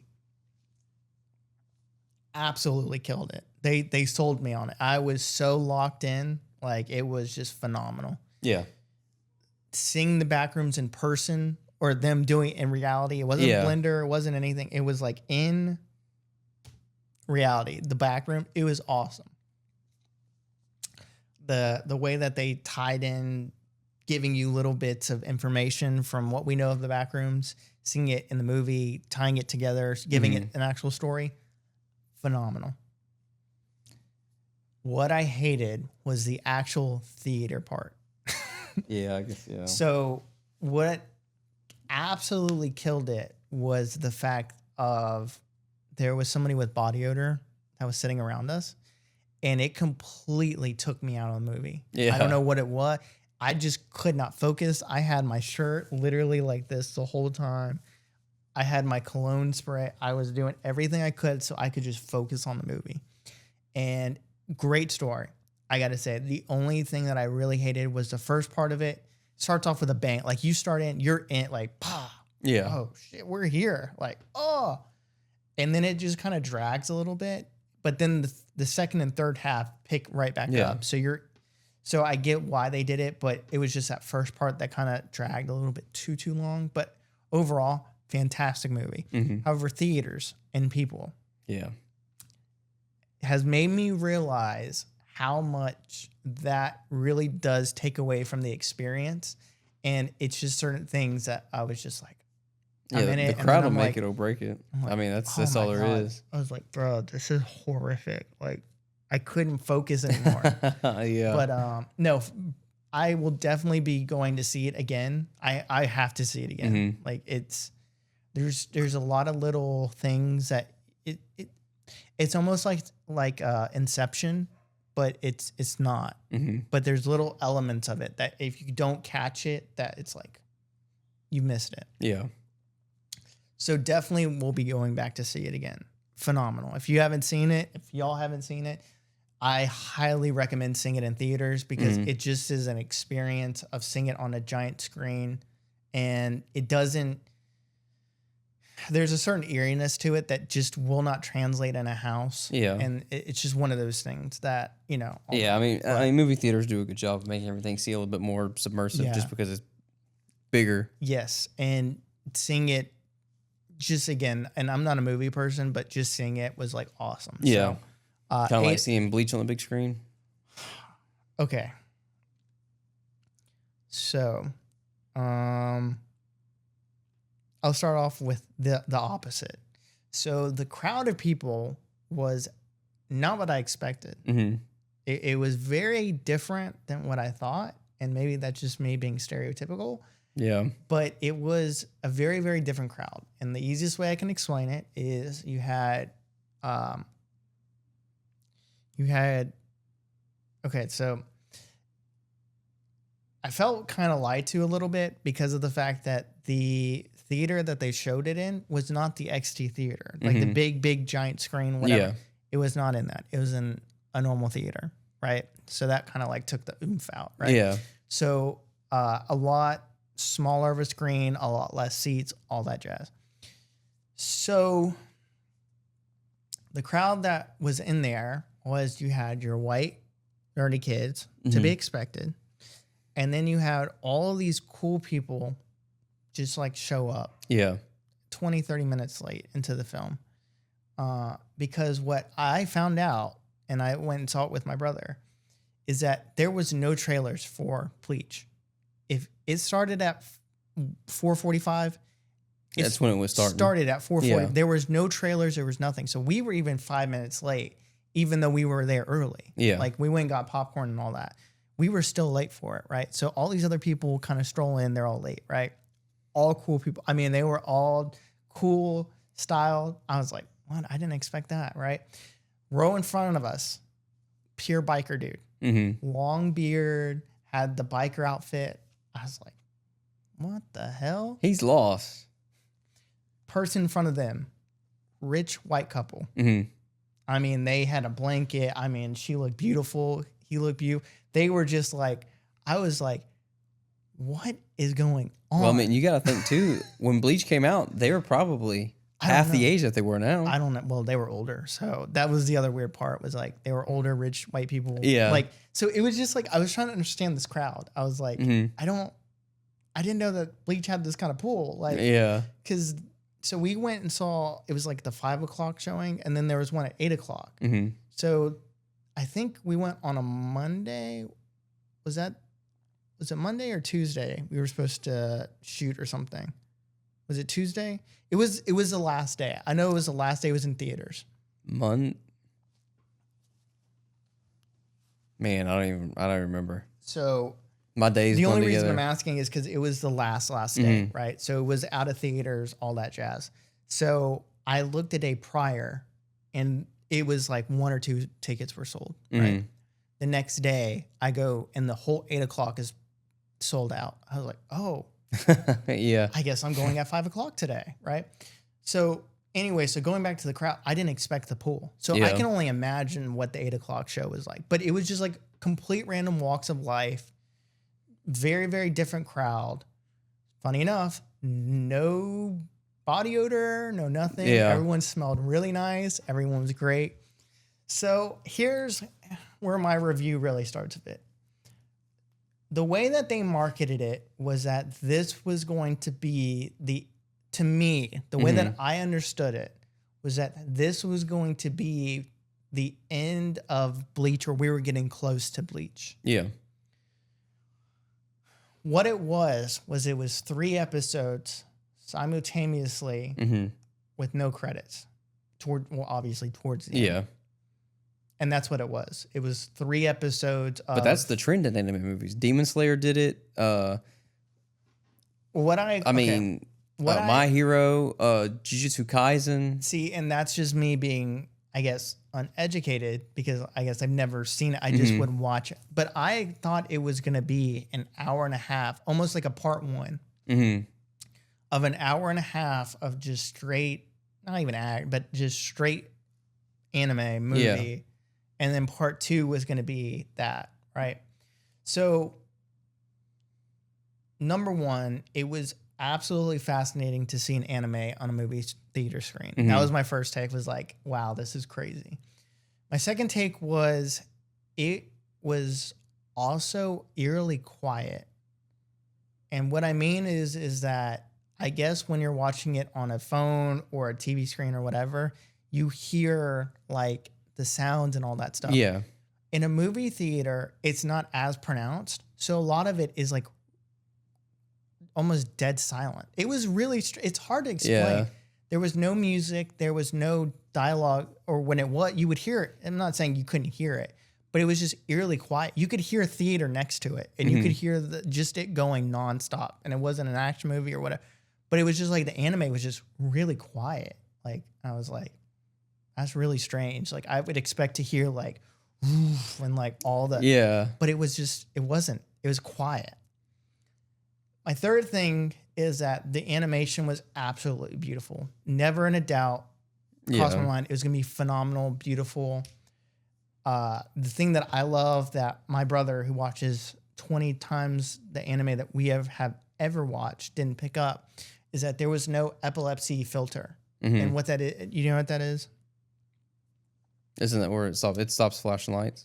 It dims it. So in a scene, if you watch it on TV, and a lot of people may not notice it, but when they do something really big or powerful, whatever, right? Yeah. There's a dimming that happens on the actual animation that tones it down, so it doesn't flash. Well, in the movie theater, they didn't have that. It was just bright, like, oh my God. Like, this is crazy, right?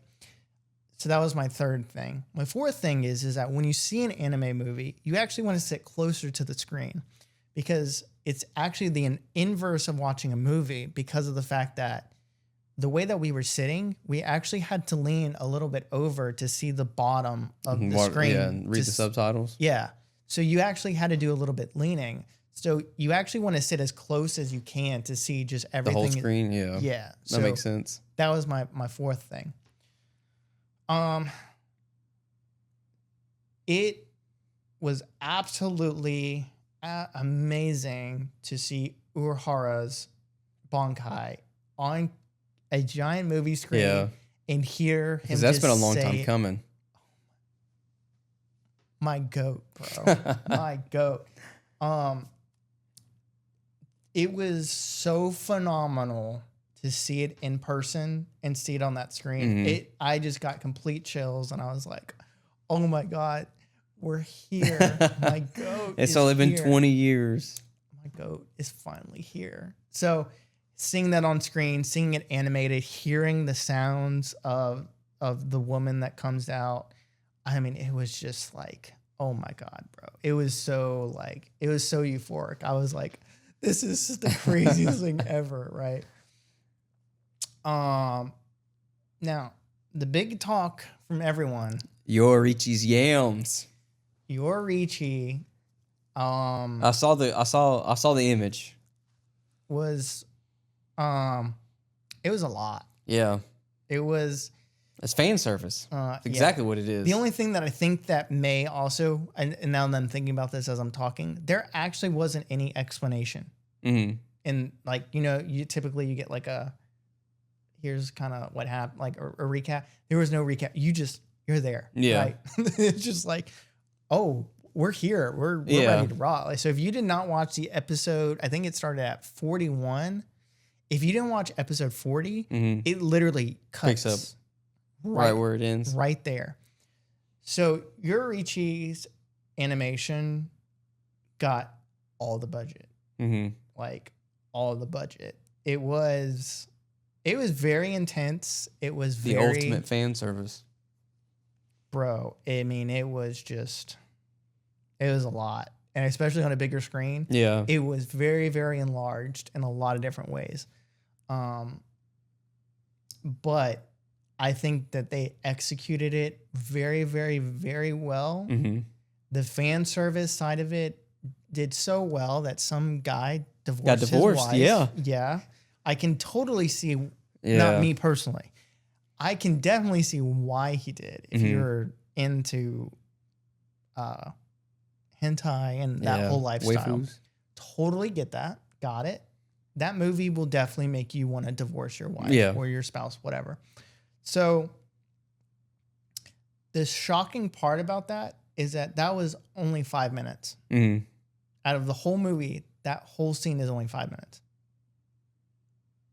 Like, I'm not kidding you. It literally is 5 minutes of her fighting, going into her god form or whatever it's called, is less than her little actually, light. it's not even 5. It's less than 5 minutes. Yeah. It's so quick that it's just like, all right. Sometimes, man, just, so that gotta get in and get out. Yeah. So did that. You see Ichigo fight a lot. Actually, no, you don't. You really don't see Ichigo fight a lot. It's like the last 20 minutes, maybe. A lot of it is him running up the stairs with Orihime. Yeah. Urahara's fight practically kind of carries the whole kind of. It's almost like the glue between everything that's happening. Really cool to see the captains that were Ankars. That were Vizards? Yeah. It was really cool to see them. They had their whole little scene together. Where they all reunite, and I knew that was coming. That was really cool to see that happen. What's his name? Ice Guy. I told you, I can't remember names. Hitsugaya. Watching him use his Bankai on a giant screen was awesome. I've always loved his Bankai. Haramaru, something like that, yeah. Eye Patch. Kenpachi? Seeing him on screen was just so surreal. Kenpachi's that dog, man. He is. Seeing him on a giant screen was just crazy. We rewatched the episode of Bleach yesterday, actually, where it talks about how in order to become a captain of the 13 Core Guard Squads, one of the prerequisites is you have to master your Bankai. Yeah. You have to. And Kenpachi's the only person who made it without even knowing his Zanpakuto's name. Right. Because he's just got that dog in him. Well, in that squad, the only other way to do it is you have to kill the Kenpachi before you, yeah. So, yeah. And it's actually, I really thought back, the fillers with the bounce actually does a really good job at explaining a lot of different things. Like, I only watched the Bound arc once. It's not the first half. The first half is god awful. The actual last half, when they actually get to the Soul Society, they do a really good job at piecing together a lot of pieces for you. Even the Quincy's. Yeah.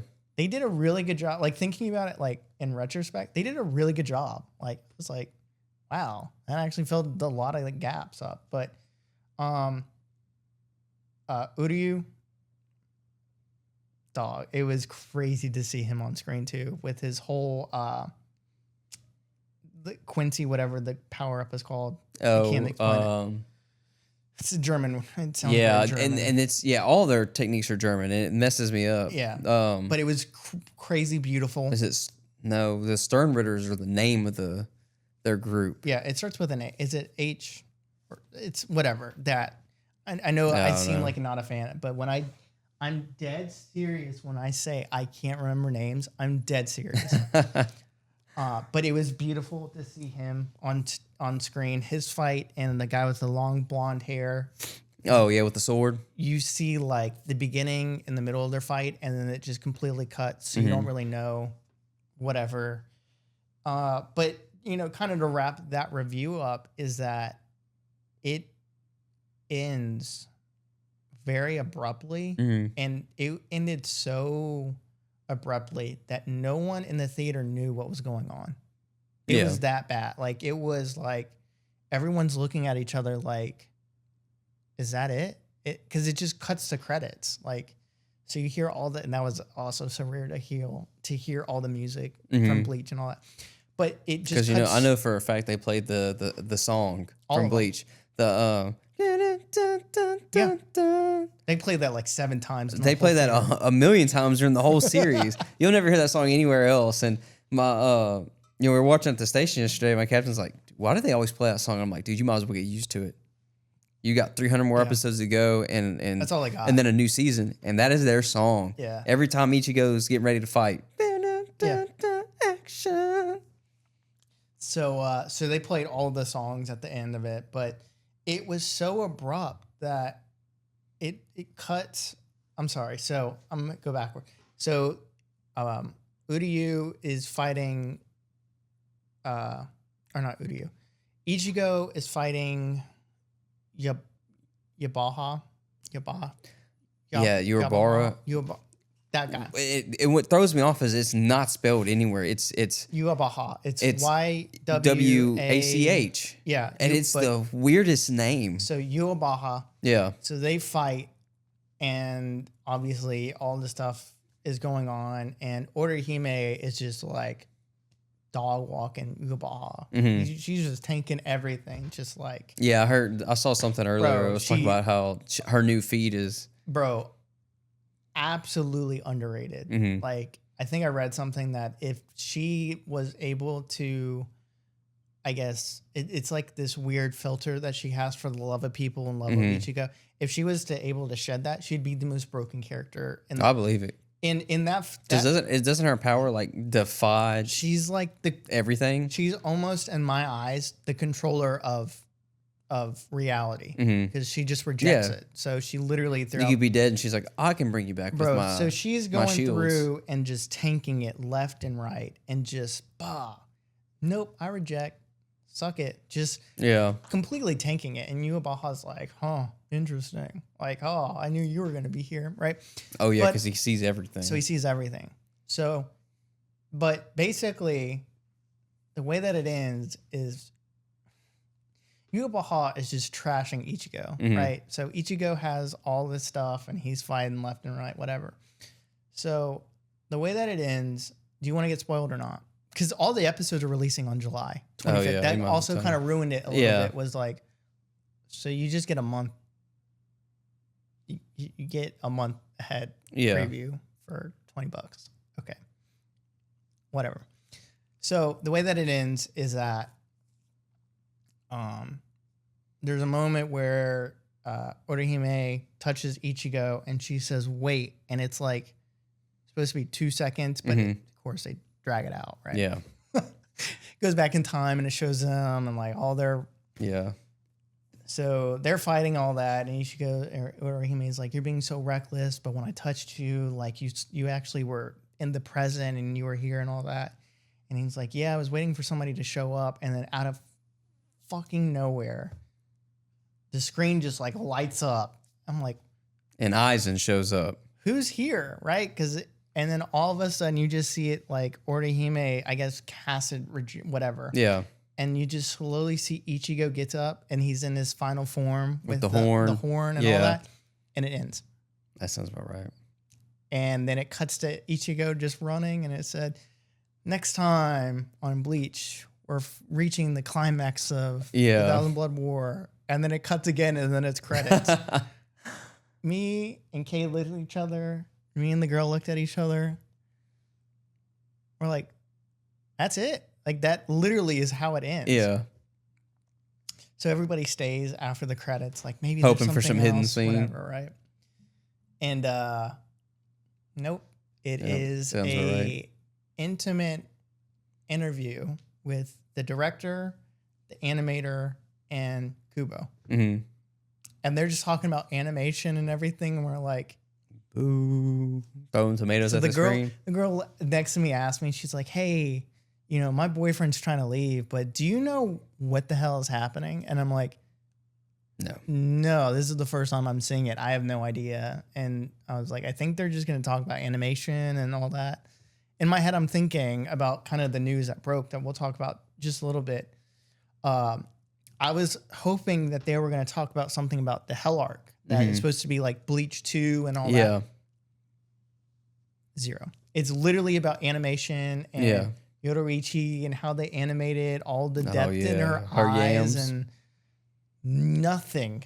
It literally purely was about the movie and all that. And so I was just like, I'm really shocked that with all the news and leaks that and all the rumors that are coming out, there was not one mention of anything around Hell Arc, about Bleach coming back into rotation at Shonen. Nothing. I was like, it's in the movie theaters. How do you not even give an inkling of, is it coming, you know, anything? Yeah. Right? But again, I think part of it was like the nostalgia, the seeing it in person, the Urahara, the Yorichi. All those little tiny things kind of made it worth it. Yeah. But you do feel kind of like sucker punched at the end of it. Like you feel like you were cheated out of something. Yeah. You know, and I think that was kind of my big thing about it was just that part of it. Am I glad I went? 100%. Yeah. As an Urahara fanboy, I was like, that was so worth it, right? Seeing him fight, seeing that whole thing on a big screen, even seeing the Cernredders and how beautiful that they made everything for the movie was really awesome. Yeah, Bleach's animation is it was amazing. S tier right now. I can't knock it. They really went for it. Everything that they've done for the 1,000-Year Blood War, it was amped up. Like you could tell it was amped up even higher. So overall, I'd give it, I think honestly, a 7 out of 10. It was okay. It was, if I wasn't, the way that I kind of gauge it is Cade's reaction to it, because Cade doesn't know anything. So he was like, yeah, I mean, it was cool, but I don't know. Yeah. I feel like if I was a fan of it, I would kind of. Yeah, piece it together better. So those, and I found this out last week, of all those episodes are coming out on July 25th. Yeah. So you basically were paying almost like a pre. That's the trend. Yeah. And Demon Slayer was bad about it. Every time a season went into, they would come out with the movie. But it wasn't a movie. It was just the next 3 episodes of the beginning of the arc. Yeah. Like the biggest one was the Infinity Train. And everyone was like, oh, okay, yeah. And then it turned out, as soon as you started the next season of Demon Slayer, it was just the Infinity Train movie broken into episodes. So then you get halfway through the season and you're like, dude, the season's halfway over and this is just the movie recapped, you know, in the first couple episodes. So, JJK, you know, did it. Well, they did it after the fact, but Zero was its own movie. Yeah, that's exactly what I thought it was going to be. I really thought that they were going to do like the Zero movie, but they were going to, if they did 3 parts of that, I would 100% understand, right? 3 hours to finish whatever chapters are left. I got it. It was just so. Or how Demon Slayer is finished in their 3 movies for the finish up their arc. Attack on Titan did it right. I hate that. I hate it so much, but they did it right. They ended it right. I thought that the way that they did it. They had 15 different final seasons, part 7. They were like, this is the final season of the final season, part final. But then we have a bonus episode. And I'm like, bro. You know what I read today? Dead ass. I just read that they are redoing the final episode to give a different final. I'm not even kidding you. I just read that like an hour before you got here. Well, 2 hours. Dude, Attack on Titan's trash. So just absolute hard. I don't know which is worse, Dragon Ball Z or Attack on Titan. Dragon Ball Z. Yeah, that's definitely bottom of the barrel. It's like chewing old gum that had no flavor. It's just not good. If it didn't have the run it had in the 90s, it would be gone. I'm sorry. I didn't even like it back then. Boo, the Boo saga. Oh yeah, that's it. That's it. That's all it had going for it. But Attack on They're Titan, milking the garbage out of Dragon Ball Z, and it makes no sense. Yeah, It's your superpower is your hair gets longer. Yeah. Well, now it's silver and you Yeah. can move. I You know don't why? understand the. They gotta put the.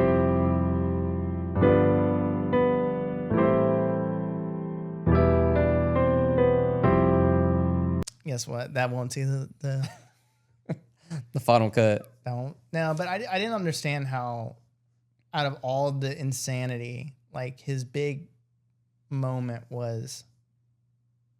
It's the power, or it's the level of reflex, or whatever it's called. I was like, we couldn't do that before Super Saiyan 1. Like, Yeah, it makes Super no Saiyan sense. 1 sounds so much more insane than that, but whatever.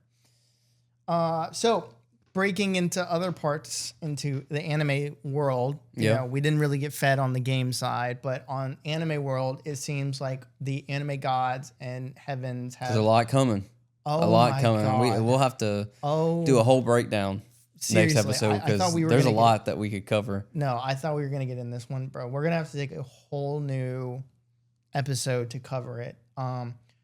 Absolutely, We can hit the big points. yes. JJK trailer for sure. dropped, which the Yeah. teaser is only 50 seconds, and of course Yeah, the animation is great, and it's as people who know what's coming. yeah, I'm excited because they have some massive fights coming, yeah. Absolutely, and then when it ends, this next season after that, you know, yeah. It's one of the most anticipated fights in anime history will be animated. I can't wait, And it's I going to be can't phenomenal. wait. It's going to be, I'm convinced it's going to be, I mean, one of the greatest fights ever, No, if not the best. There's no way that the ending of JJK does not break into the greatest anime arc of a finale ever. Yeah, because I'm so excited. It's so crazy. Oh, I'm so my excited. God, I'm so excited. But that's not even the biggest news.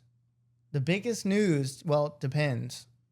Depends on what kind of fan you are. Yeah. But I think all anime fans win. So, kind of going off of the ending of the Bleach review, Mhm. is that there has now been an announcement that the Bleach Hell arc Mhm. and all of that is going to go into animation. Yeah. So we're going back into Bleach. We're going kind of into a continuation of a part 2. Which I didn't think or was going to happen. Sequel. I am so blown away. But I think Thousand Year Blood War just did so well that they're like, well, I didn't we've got realize more. It's been 20, they said it's been 20, 25 years. So Mhm. this was almost the 1,000 Year Blood War was almost a test run to see where does everything else end up for that. So not only are we getting the Hell Arc animation, we also are getting a whole new series from Kubo in Really? Bleach World. Yes. There's not a name. There's not anything. All that's been communicated. No, when's it going to take place? Is it going to be a prequel, a sequel? Nobody knows. All we know is that there is a shonen agreement Mm-hmm. that there will be some sort of Bleach content coming. Yeah.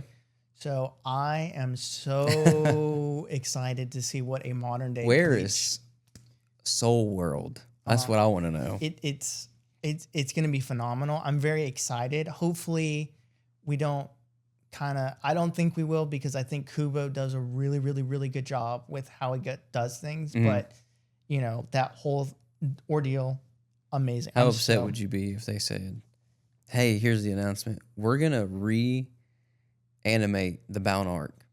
Here you go. That's all we're doing. We're just going to reanimate the Bound arc. But then they'll never release it like Naruto did.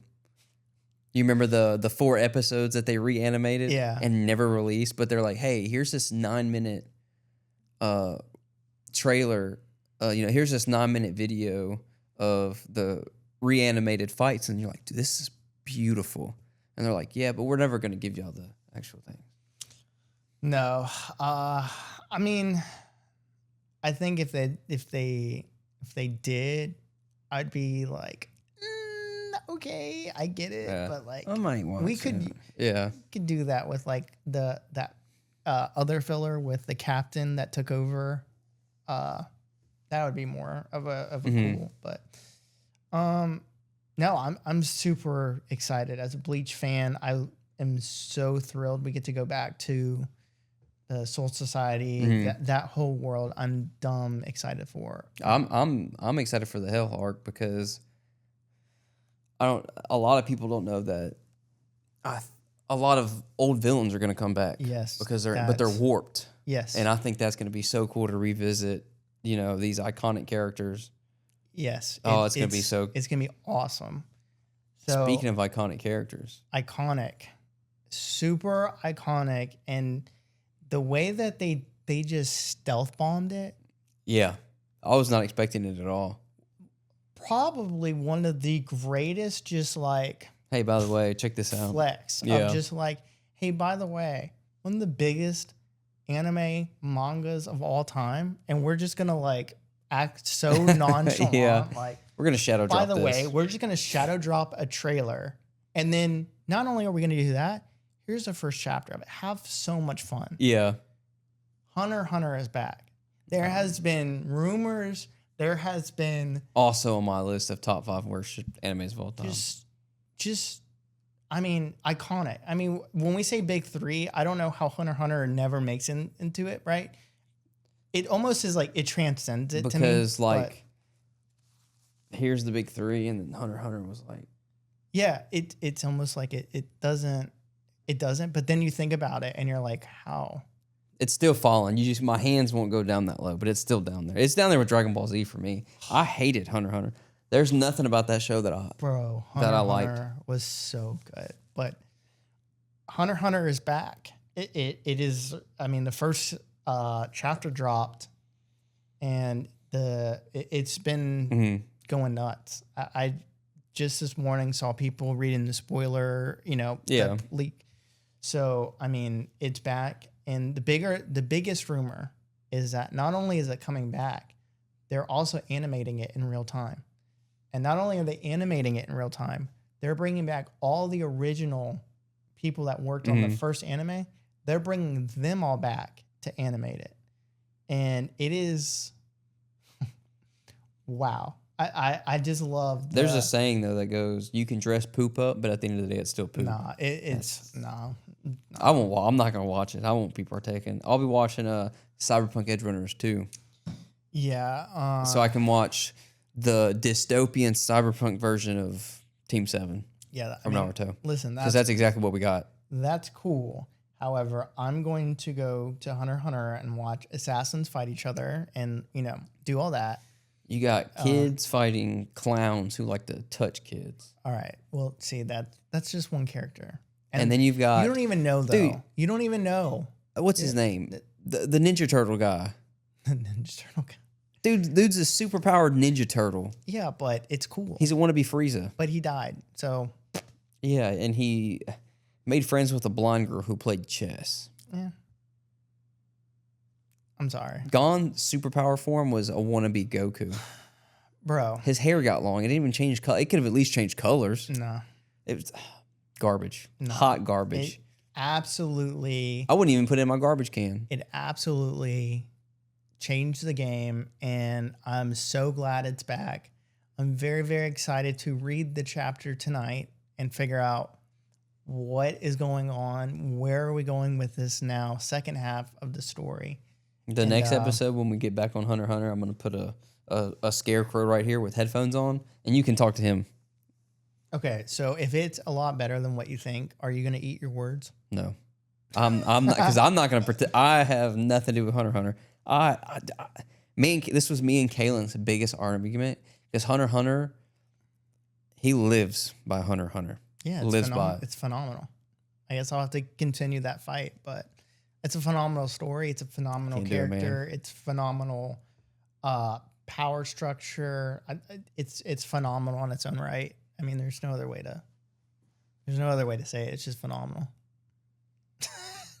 But you have to say the way that they just dropped all that, just like that, was pretty. It's like that. They're like that kid from high school who peaked and now he can't let go of, hey guys, I know y'all are killing it in the anime world, but it's been 20 years though. They should have just died. Nah. Just left it alone. Nah. Just with Attack on Titan. No. And Dead Man Wonderland. Yeah, but then you say that you like My Hero Academia. So it's great show. Great show. Great character development.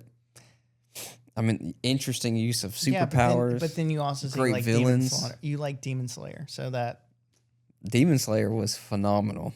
Great animation, great fight scenes. Yeah. That also contradicts the whole thing of all that doesn't even exist. You're just watching people fight with swords. Yeah, but it was cool. It's beautiful. I'm sorry. No. What a hater. Nope. What a hater. No. Nope.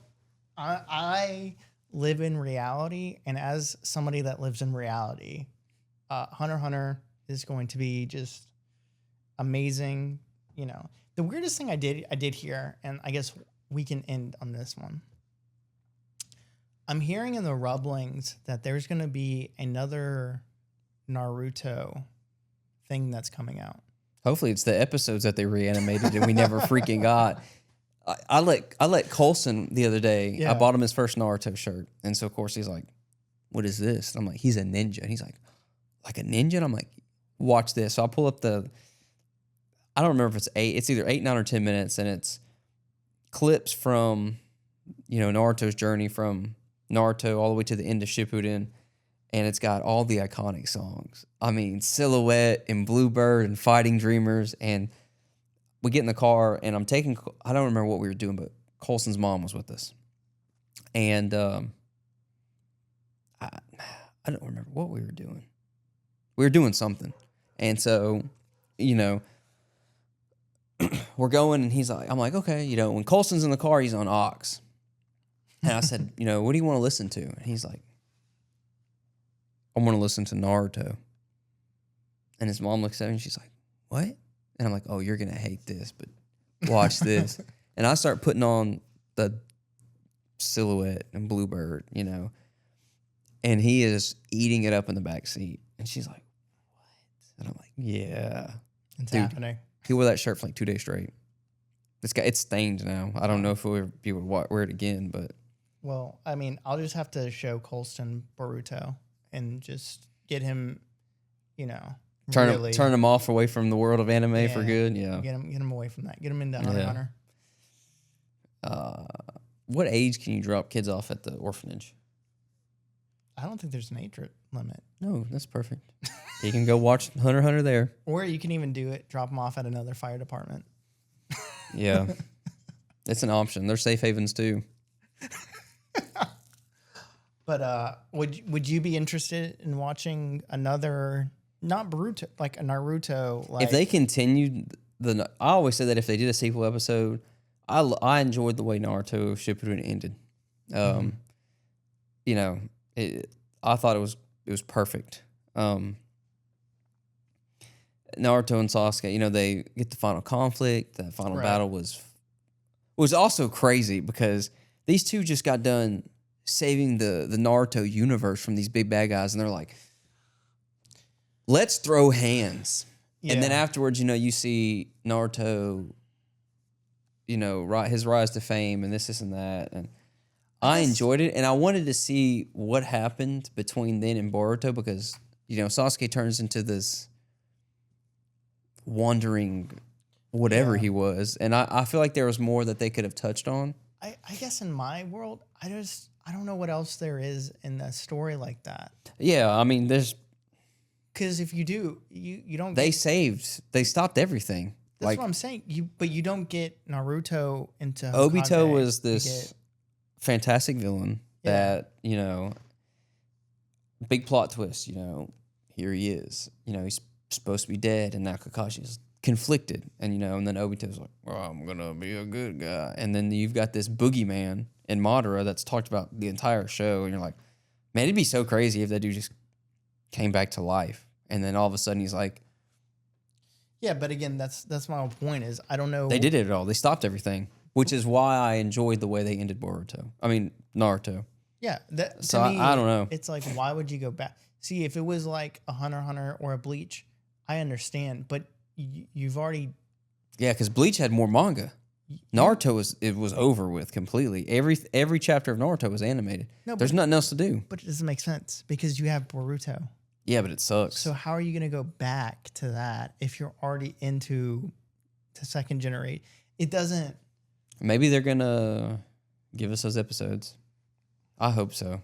Because they look phenomenal. I wouldn't be shocked if they come out and they say, actually, we're just reanimating all of old Naruto. I'd watch it. Or if they came out and said, hey, Boruto sucks, we're going to retcon it. Naruto never had kids. I'd be like... Yeah, good luck with that one. They've already poured way too much money into it. So it's I don't know, but I'm really excited. It seems like there's just... Oh, I know what the announcement's going to be. Oh. They're just reimagining Team 7 into Cyberpunk Edge Runners. Because that's exactly what they gave us. They gave us a dark-haired person whose clan was destroyed, and now he wants revenge. So now we got Sasuke. Then we've got this pink-haired character. Okay, except the Cyberpunk Edge Runners pink-haired girl seems like she's supposed to be like some kind of dog. Yeah. Which Sakura was not. Sakura was useless. You know what I don't like about Sakura's character? Anything? They had the chance to really make her really, really unique right after she fought the puppet. Oh, Sorcery?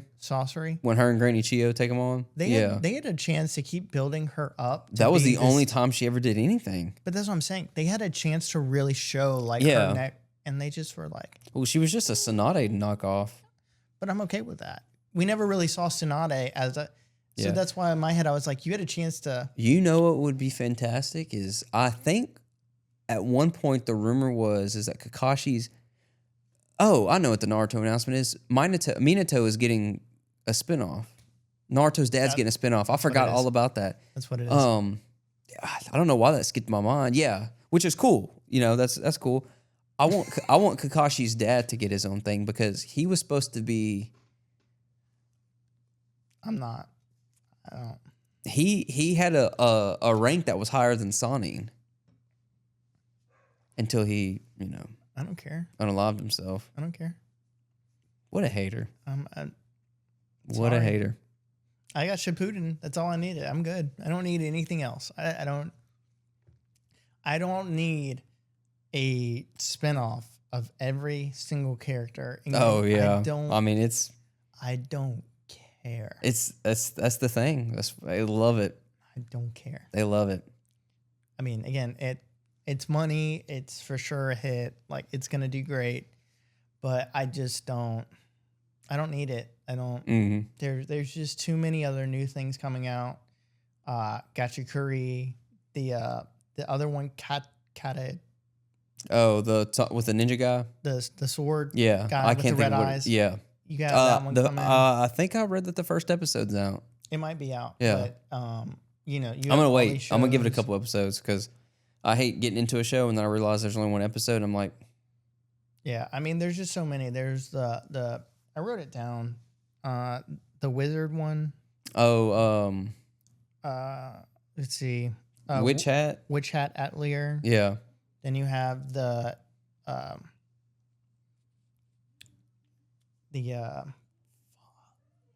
it's the one I can see the main character. It's doing crazy numbers right now, but it's a dude who doesn't have powers. Goes to like some wizard or witch academy. Long Astoria. Yeah. So wannabe Black Clover. It's the same. It does not make any sense. It is the same show. It's prettier. Black Clover is fantastic. Black Clover is coming back too. I don't know what they're coming back to, but they're coming back. I read that it's back. I love Black Clover. I don't know if it was the animation or whatever. Yeah, they're supposed to be picking it up. Black Clover. It just went on it had a lot of hype, and then the hiatus killed it because at one point there was talks that it was going to be in the big three. I think over My Hero, and then it is. The show said over My Hero. Oh man, numbers don't lie, man. Anything is over My Hero. Numbers don't lie. You're right. And look at Black Clover. Yeah, and look at Hunter x Hunter. I don't even know what that is. Oh, okay. I've never even heard of that. Yeah. It sounds like it's about a kid who's trying to go find his terrible excuse for a father, and his superpower is that his hair stands straight up. Oh. And one of the main bad guys is a ninja. He's a ninja turtle. Yeah, and you want me to follow the story of a kid that eats the hair of a superhero and then can't even use the power. Would you rather fingers? And then, because Yuji ate fingers. Okay, well, that's nasty. yeah, that's not, I don't want a kid eating hair. I'm sorry. And then, But a kid eating fingers is okay. yeah, and then also at the same time, he can't wield it, so his body's breaking all the time, and it's what am I like? I don't know. Hey, man, he's the next Iron Man. Yeah. All right. Okay. That's Iron Man's backstory. Oh, I missed the part where he was an ultra billionaire and Rich super playboy cool. philanthropist. Yeah, is the correct term. Yeah. So You didn't watch that episode. I must have missed it. Yeah, and, you didn't see that episode. So it's new. It just came out recently. Yeah. Yeah. So like he becomes like a dog, right? Where his little floppy ears Yeah. becomes Iron Man. I will say that one thing that I always did not like about My Hero is Deku's character design. Why did he have that goofy mask and then he never wore it again? But he always had it on him. It always hung off of him, but he never wore it.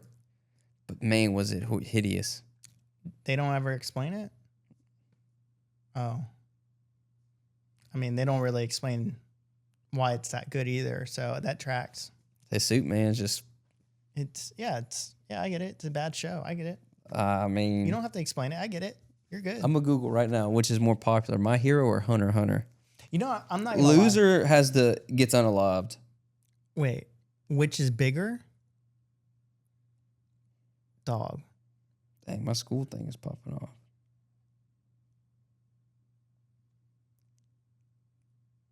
Uh-oh. That's the face of someone that's going to have to run out. These people own me. Also, the weirdest thing happened while I was at my hotel the other night. My stomach would not stop growling for like 2.5 hours, and I wasn't hungry. It was the most annoying thing that has ever happened to me in my life. It was just like nonstop. I was just laying there. I'm like, stomach, please shut up. Like, I'm trying to sleep. But, uh-oh. What happened? My Hero edges Hunter x Hunter. Nah. Yep. What's the number? Look it up. Oh. Look it up. In sales or? Everything. Oh. It said that the argument is that My Hero is more easily accessible because it's a modern day anime. Yeah. Yeah, no, 100%. That's why when it's coming back, it's going to take it out. It's going to say, hey, look at the beautiful sunset. Look at the lake. Look at the water. I'll just stop watching anime. And then say, hey, tell me a funny joke. And then they should take boom. My Hero. I mean, they should take Attack on Titan and Hunter x Hunter and Promise Neverland and Chainsaw Man and make it to where they didn't exist. Nah. Yeah. Chainsaw Man rules, bro. Man. They're tied. Man. You said they I know you're looking at they're tied. Fake sources. I just read that it was not with tied. both franchises officially passing 100 million copies worldwide. My Hero Academia achieved this in 2024, while Hunter x Hunter reached this milestone in June 2026 with Volume 39. Bro. Despite frequent and extended hiatus, it's the longest running 24-year history and high volume to sales ratio that has ever solidified its immense financial success. I'd rather watch One Piece. Wow, that's so crazy. It took a hiatus to let My Hero Academia win.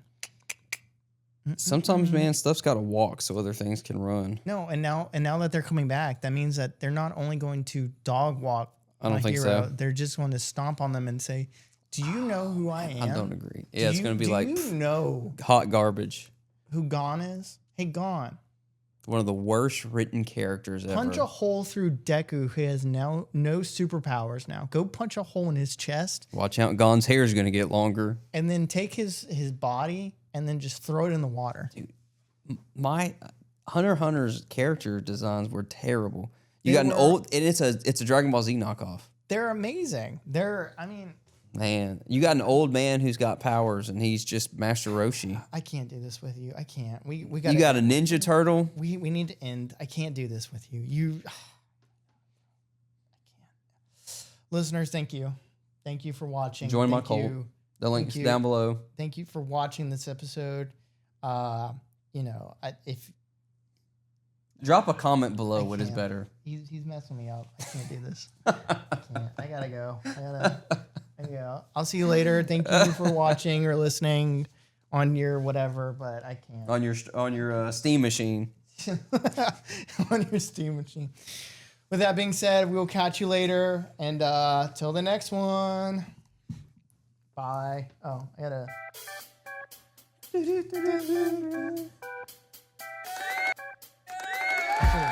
forgot I had. We need some anime. Like Sukuna's domain expansion. There was actually one. I was thinking about. There was like a laser one, like a laser gun from like Power Rangers. I was like, you should do that. I'm gonna shoot from you. But I can't believe it. I can't. Dude, I can't even push this away dramatically. Dude, I'm so team anti-Hunter x Hunter. It killed Kalen, dude. It would kill him. But then Kalen can't explain why he enjoyed it. Like he can't. Kalen can't be specific, and so I would just tear it apart. Hisoka was a creep. I mean, Chrono was just. Dude, I hate that show. I hate it.